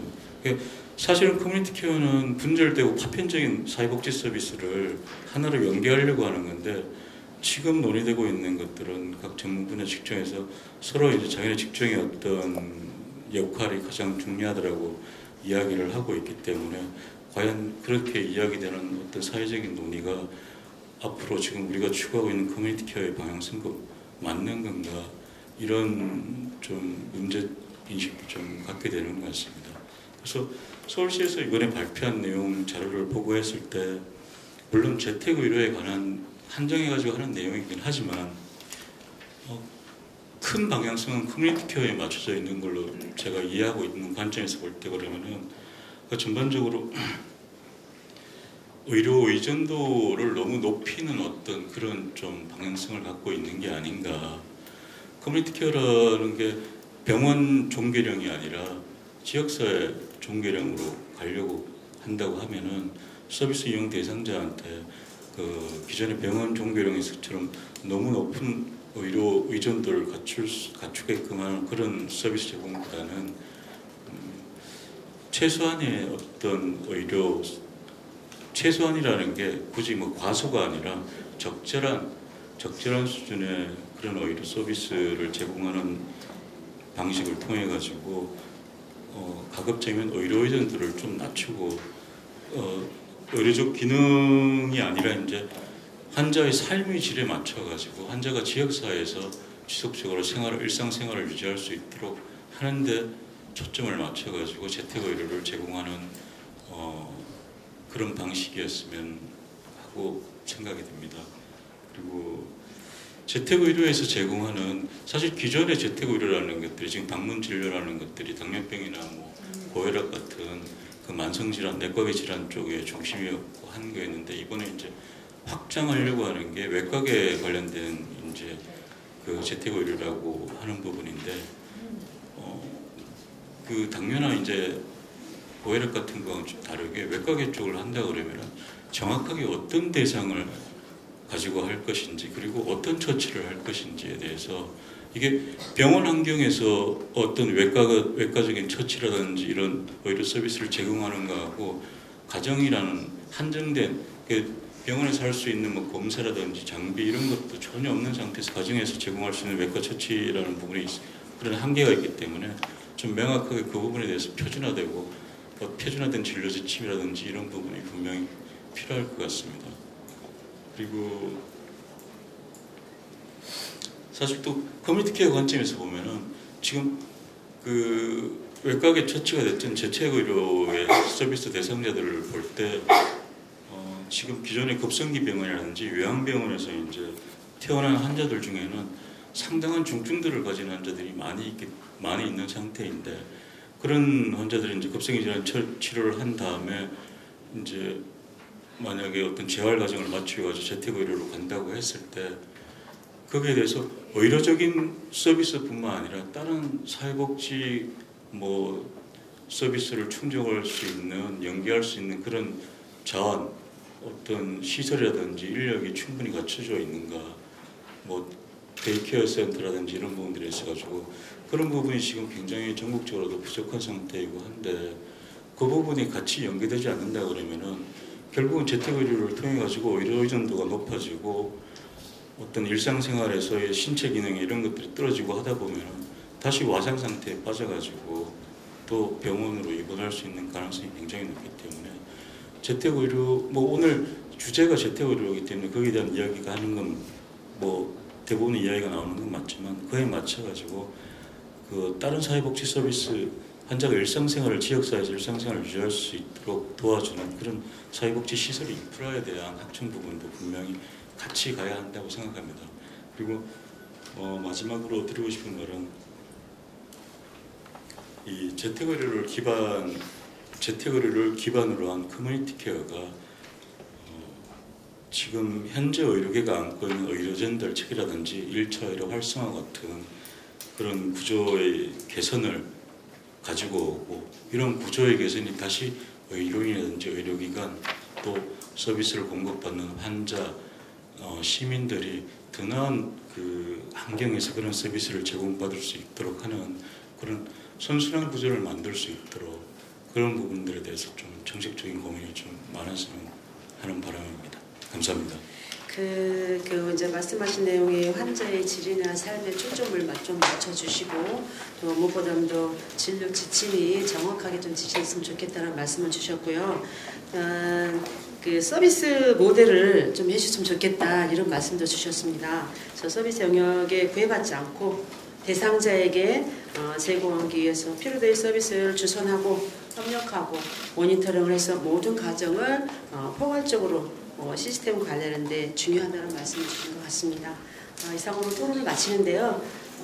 시간이 좀 많이 소요되긴 했지만은 그래도 또 발제자의 의견이 필요한 듯 싶습니다. 저 박유미 과장님의 의견을 좀 들어보도록 하겠습니다. 그런 것 같습니다. 이제 작년부터 지금 추진하고 있는 지역 서울케어 건강돌봄 사업 안에서 조금 확장되어진 형태로 정말 거동이 불편한 사람들한테서 필요로 한 서비스가 제가 보고는 했을까 제대로 안 되기 때문에 그거를 좀 더 이제 그러니까 기존에 있던 건강돌봄을 확대해서 하겠다는 것이 이제 저희들 생각을 가지고서 추진을 했던 거고요. 기존에 있는 건강 돌봄을 이제 올해 선포식했던 사업은 주가 본인 환자가 스스로 자가 관리 역량을 키워주기 위해서 저희들이 굉장히 노력을 하는 부분이었다면은 요번에 재택 의료를 하면서도 한 축으로 크게 생각하는 것이 이 거동 불편한 환자를 옆에서 도와주는 가족과 보호자와 간병인에 대해서 저희들이 교육하는 부분 자체를 재택 의료를 하는 팀이 적극적으로 하겠다는 것도 굉장히 큰 축으로 들어갔던 부분이었는데 제가 아까 너무 말을 빨리 하고 또 시간이 없어서 말씀을 못 드렸던 부분에서 그 정도 코멘트를 드리고요. 제일 중요한 거는요. 이제 그 위원님께서도 이제 그 말씀을 하시겠지만 그 가장 이거는 근거 자체가 시범 사업인 거고 시에서 하기 때문에 조례가 만들어지고 이 조례를 근거로 해서 예산과 인력에 관련되어져서 뒷받침이 되지 않는다면은 이 사업은 추진하기가 굉장히 어려운 부분이기 때문에 저는 이걸 하면서 의원님께서 이 자리 마련해 주셨고 또 조례하실 때도 같이 하실 거고 하실 건데 크게 같이 해나가면서 꼭 이게 성공적으로 되었으면 좋겠습니다. 고맙습니다. 시간이 많지 않은 관계로 많은 질의는 받지 못하고요. 질의를 받도록 하겠습니다. 좀 제목이 약간 포인트가 지역의사회와 1차 의료를 통한 재택의료의 효과적 활성화 뭐 이렇게 이것이 돼야지 좀 오해가 있을 것 같아서 그거는 좀 하고 아까 마지막 우리 또 김상기 편집장께서 말씀하신 의료 의존도를 높이는 것이 아니냐라고 말씀을 하셨는데 그것보다는 오늘의 그 주제가 재택의료에 관해서 한정돼서 하기 때문에 거기에 대한 말이 더 많이 나왔나 생각되고 재택복지가 이렇게 복지로 넓힌다면 당연히 복지의 역할도 크게 있겠죠. 오늘의 주제에서 약간 좀 좁은 저희가 논의를 한 것 같습니다. 이 고령화 사회가 되다 보니까 서울시 의사용 뿐만 아니라 정부도 여러 가지 복지 욕구에 대해서 많은 단어가 나오고 있습니다. 통합돌봄이라는 커다란 이슈 하에 또 커뮤니티 케어라는 단어도 나오고 오늘도 사실 여러 가지가 나왔습니다. 가정간호, 노인장기 요양, 방문건강, 재택의료도 나오고 왕진, 방문진료. 사실 저희도 사실 여러 가지 단어가 헷갈립니다. 이것이 무엇이 무엇을 뜻하는지. 서울시에서도 서울케어, 건강돌봄이 있고요. 또 돌봄 SOS라는 또 사업도 있고요. 여러 가지 필요에 의해서 만들어지겠지만은 어떤 방향이나 용어 정리에 있어서 이 서울시의 관계자와 또 서울시 의회와 서울시 의사회가 이런 처음부터 이것이 잘 정리가 돼서 나가야 되지 않을까 하는 좀 생각이 있습니다. 물론 이건 지역사회의 복지 욕구가 높아지면서 당연히 필요한 거라고 생각됩니다. 근데 그렇게 되면 될수록 저희가 의료의 영역과 복지의 영역이 어떤 것인지를 명확하게 잘 구분을 해서 이것이 나가야지 의료와 복지가 더 잘 융합될 수 있는 계기가 되지 않을까 이런 좀 염려 아닌 우려를 좀 해보고요. 현장이 중요하다고 생각합니다. 모든 포커스는 현장이라고 생각합니다. 그래서 저는 아까 유 의원 이사께서 말씀하신 그 현장에 대한 목소리가 저희 의사들보다도 더 현장을 객관적으로 파악하고 있지 않나 이런 생각을 많이 합니다. 참 의미 있게 들렸던 것이 무엇 때문에 참여를 할 수 없느냐, 그 문제점을 해결한다면 역설적으로 현장에서의 문제점을 해결한다 그러면은 이 조례를 만드는 데나 아니면 정책을 세우는 데 많은 도움이 될 거라고 생각합니다. 행정적인 문제점이 엄청나게 많습니다. 의사가 나가려고 해도 아까 나가서 환자를 돌보는 게 문제가 아니라 그 환자를 돌보기 위한 행정적인 것이 너무나 힘이 들기 때문에 주저하는, 우려하는 문제가 많고요. 또 하나는 나갔을 때 우리 경무부의 정책이사께서 말씀드렸는데 의료법적인 제도적인 보완이 전혀 되어 있지 않은 상태입니다. 급한 마음에 현장에서는 좋은 양질의 의료 혜택을 효과적으로 받을 수 있으면 좋겠지만은 그것을 위해서 반드시 짚고 넘어가야 될 문제점이 있다고 생각합니다. 또 하나는 예산과 인력은 주어진 예산이 한정이 되어 있습니다. 그 한정된 인력과 예산이 가장 효율적으로 집행이 되려면 어떤 것이 필요하냐, 중복돼서는 안 되리라고 생각됩니다. 그러니까 이것이 의료인지 복지인지를 저희가 명확하게 구분을 해야 될 것 같고, 복지에서도 의료를 하고 의료에서도 의료를 하고 이런 중복된 것은 예산의 낭비가 되리라고 충분히 생각하기 때문에 거기에 대한 논의가 근본적으로 잘 전문가들이 모여서 돼야 될 것이라고 생각됩니다. 또 하나는 가장 중요한 것은 몇 번을 말씀드리는데 이러한 1차 의료와 재택의료가 효과적으로 나가기 위해서는 지역의사회의 처음부터 적극적인 자발적인 참여가 상당히 중요합니다. 그것이 반드시 시청과 의회에 또 조례를 만들 때 같이 논의가 됐으면 좋겠고, 서울시 의사회 입장에서는 이러한 지역사회 통합돌봄, 또 서울시에서 하는 이런 건강돌봄 사업에 적극적으로 참여해서 좋은 효과, 좋은 이상적인 이런 제도가 만들어낼 수 있도록 최선을 다할 것을 말씀드리겠습니다. 감사합니다. 다행히 그 망간제는 굉장히 성공적으로 하고 진행되고 있습니다. 그 이유는 우선은 그 진료를 병원에서 하고 또 수가도 어느 정도 보상이 되기 때문에 성공을 했습니다. 마찬가지로 이것도 충분히 그 진료를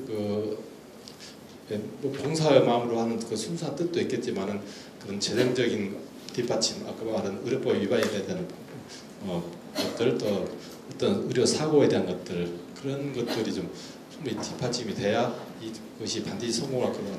특히 그 지역의사 회원들이 참여를 유발할 수 있는 동기부여, 그런 것들도 사업 성공에 중요한 역할이 되지 않을까 이렇게 생각하고 있습니다. 네, 공공의 영역에서 서울시가 지금 하고 있는 이 사업들은 하나의 플랫폼이라는 용어가 많이 쓰고 있는 것처럼, 그러니까 서울시가 하고 있는 일을 통해서 좀 모일 수 있게끔 그렇게 확장해 가야 될 하나의 방향성인 거고, 다만 이제 저도 좀 염려스러운 것은 앞에 그 은평구 의사장님 말씀하신 것처럼 과연 서울시가 하고 있는 이 재택의료 사업에 민간이 들어올 수 있는 기전이 먹을 거냐, 그게 좀 눈에 보이느냐가 좀 앞서 서울 돌봄 사업처럼 좀 아프가 참여 관악이 민간이 들어오는 것처럼 이 방문하는 사업에 민간이 들어올 수 있는 게 조금은 부족해 보인다. 그 부분이 조금 더 의사회장님들이 다시 지역에 들어가셔서, 예를 들어서 지금 하반기가 되면은 돌봄 사업 하는 지역구가 10개로 늘어날 건데요. 그럼 10개의 의사회가 이런 재택의료에 참여할 수 있는 어떤 가능성이 높아지는 건데, 과연 그러면 그 지역에 계시는 선생님들이 그럼 내가 저기에 참여하려면 뭘 가지고 의사들이 재택의료에 좀 참여할 수 있는 거리가 조금 있어야 될 텐데, 오늘 발표하신 부분에 있어서는 좀 그런 게 조금 약하다. 그냥 뭐 하긴 하고는 싶은데 어찌란 말이냐, 이런 게 여기 보면 딱 하나밖에 없는 것 같아요. 돈 11만 원 준다는 것밖에 없는 것 같아요. 그럼 과연 그러면 11만 원이 어떤 의사들이 참여하는 동기가 될 거냐, 뭐 이런 것도 좀 고민, 그러니까 조금 더 그게 뭔지 저도 잘 모르겠습니다. 좀 더 고민할 것 같은데요. 과연 그 밖에 계시는 민간에 계신 선생님들이 보건소, 지금 어차피 이거는 보건소 하고 있는 돌봄 사업은 보건소 하고 있으니까 보건소에 하는 의사의 역할을 민간 의료계 선생님들이 참여할 수 있는 기전이 뭘 거냐가 조금은 좀 더 구체적, 그냥 다 그걸 갖다가 그 봉사로만 11만 원으로만 해결될 거냐. 어차피 11만 원이 가지는 건 당연하게 리워드로 가는 거지만 그런 뭔가의 기전이 조금 더 만들어질 필요는 있을 것 같다는 말씀 드리고 마치겠습니다. 사실 앞에서 그 회장님들 각각 말씀하신 거나 지금 김영수 교수님 말씀하신 거 들어봐서도 마찬가지고 앞에 발제자분들이나 뭐 발표하신 게 좀 이게 너무 감성과 도덕, 의사의 도덕에만 많이 매달리는 듯한 느낌을 받고요. 여기 지금 사실은 계신 분들 중에 의사회장님 빼고는 다 이제 시립병원과 보건소에서 오신 것 같은데 이분들은 사실 대부분 다 이해하고 그동안 이렇게 일을 해왔으니까 어느 정도 수긍을 하시겠지만은 실제로 저 재택의료에 많은 사람을 인볼브 시키기 위해서는 조금 더 구체적인 대책이 나와야 되지 않을까 생각을 많이 하고 있습니다. 저는 아까 요원 상무이사님이 의료인이신지 너무 자세하게 실질적인 걸 말씀을 해주셔서 깜짝 놀랐어요. 진짜 저런 것들을 저희가 좀 인볼브 시켜서 같이 그런 내용들을 좀 같이 공유하면서 이 사업을 좀 더 진행시켜야지 좀 더 효율적인 방안이 나오지 않을까 그렇게 생각을 하고 있습니다. 아무튼 뭐 저희도 시립병원도 도울 수 있는 건 다 돕겠습니다. 감사합니다. 네, 의료 서비스가 확대되는 방향에서 의사의 역할은 무엇보다 중요하다고 생각을 합니다. 그러나 토론자들이 지적했듯이 단순히 의료적 서비스만 머물게 된다면 의료비의 증가나 감소와 같은 정도의 성과 지표에 머물게 될 것 같다는 생각이 듭니다. 그래서 어메이징 플리스 대표되는 커뮤니티 케어의 정책 철학은 지역사회에서 의료 차원을 누리는 것뿐만이 아니라 사회적 자원을 고루 누리면서 자신의 생활 터전에서 계속해서 살아가는 것을 또한 의미한다고 볼 수 있겠습니다. 이러한 관점에서 의료와 비의료에 표현되었던 복지 서비스의 등과 연계는 분명 중요한 점이라고 생각을 합니다. 산림의료 복지 사회적 협동조합에서 보여주는 사례가 현 시점에서는 이상적인 모형으로 볼 수 있으나 이는 뜻이 맞는 사람끼리 조합을 설립해서 운영하는 것으로 정책적 차원에서는 각 참여자들의 네트워크나 연계나 협력 등으로 표현되는 무형의 자원들이 유기적으로 작동돼야 이루어질 것이라고 또한 저는 이렇게 생각을 합니다. 그래서 오늘 토론회에서 논의되었던 대부분의 각 자원 간 연계와 정책, 전달 체계 내에서 행위자 간의 역할에 구분을 하고 또 조정을 해서 어떻게 보면 간단히 코디네이션으로 표현된 부분의 모든 과정을 포괄적으로 시스템적으로 관리할 수 있도록 정책이 마련되는 것이 매우 저는 중요하다고 생각을 합니다. 그래서 이런 모든 것을 완벽하게 준비할 때까지 사업을 미룰 수는 없겠죠. 옳은 방향성을 가지고 작은 단위에서부터 시행하며 시행착오를 겪고 이를 수정하고 보완해서 더 나은 정책이 될 수 있도록 여기 계신 여러분들의 관심을 또한 부탁을 드리겠습니다. 서울시의회와 서울시가 함께 정책을 만들고 수행하는 데 아낌없는 여러분들의 조언을 부탁드리겠습니다. 이상으로 토론을 모두 마치도록 하겠습니다. 끝까지 함께해 주신 여러분 너무나 고맙고 감사합니다. 고맙습니다.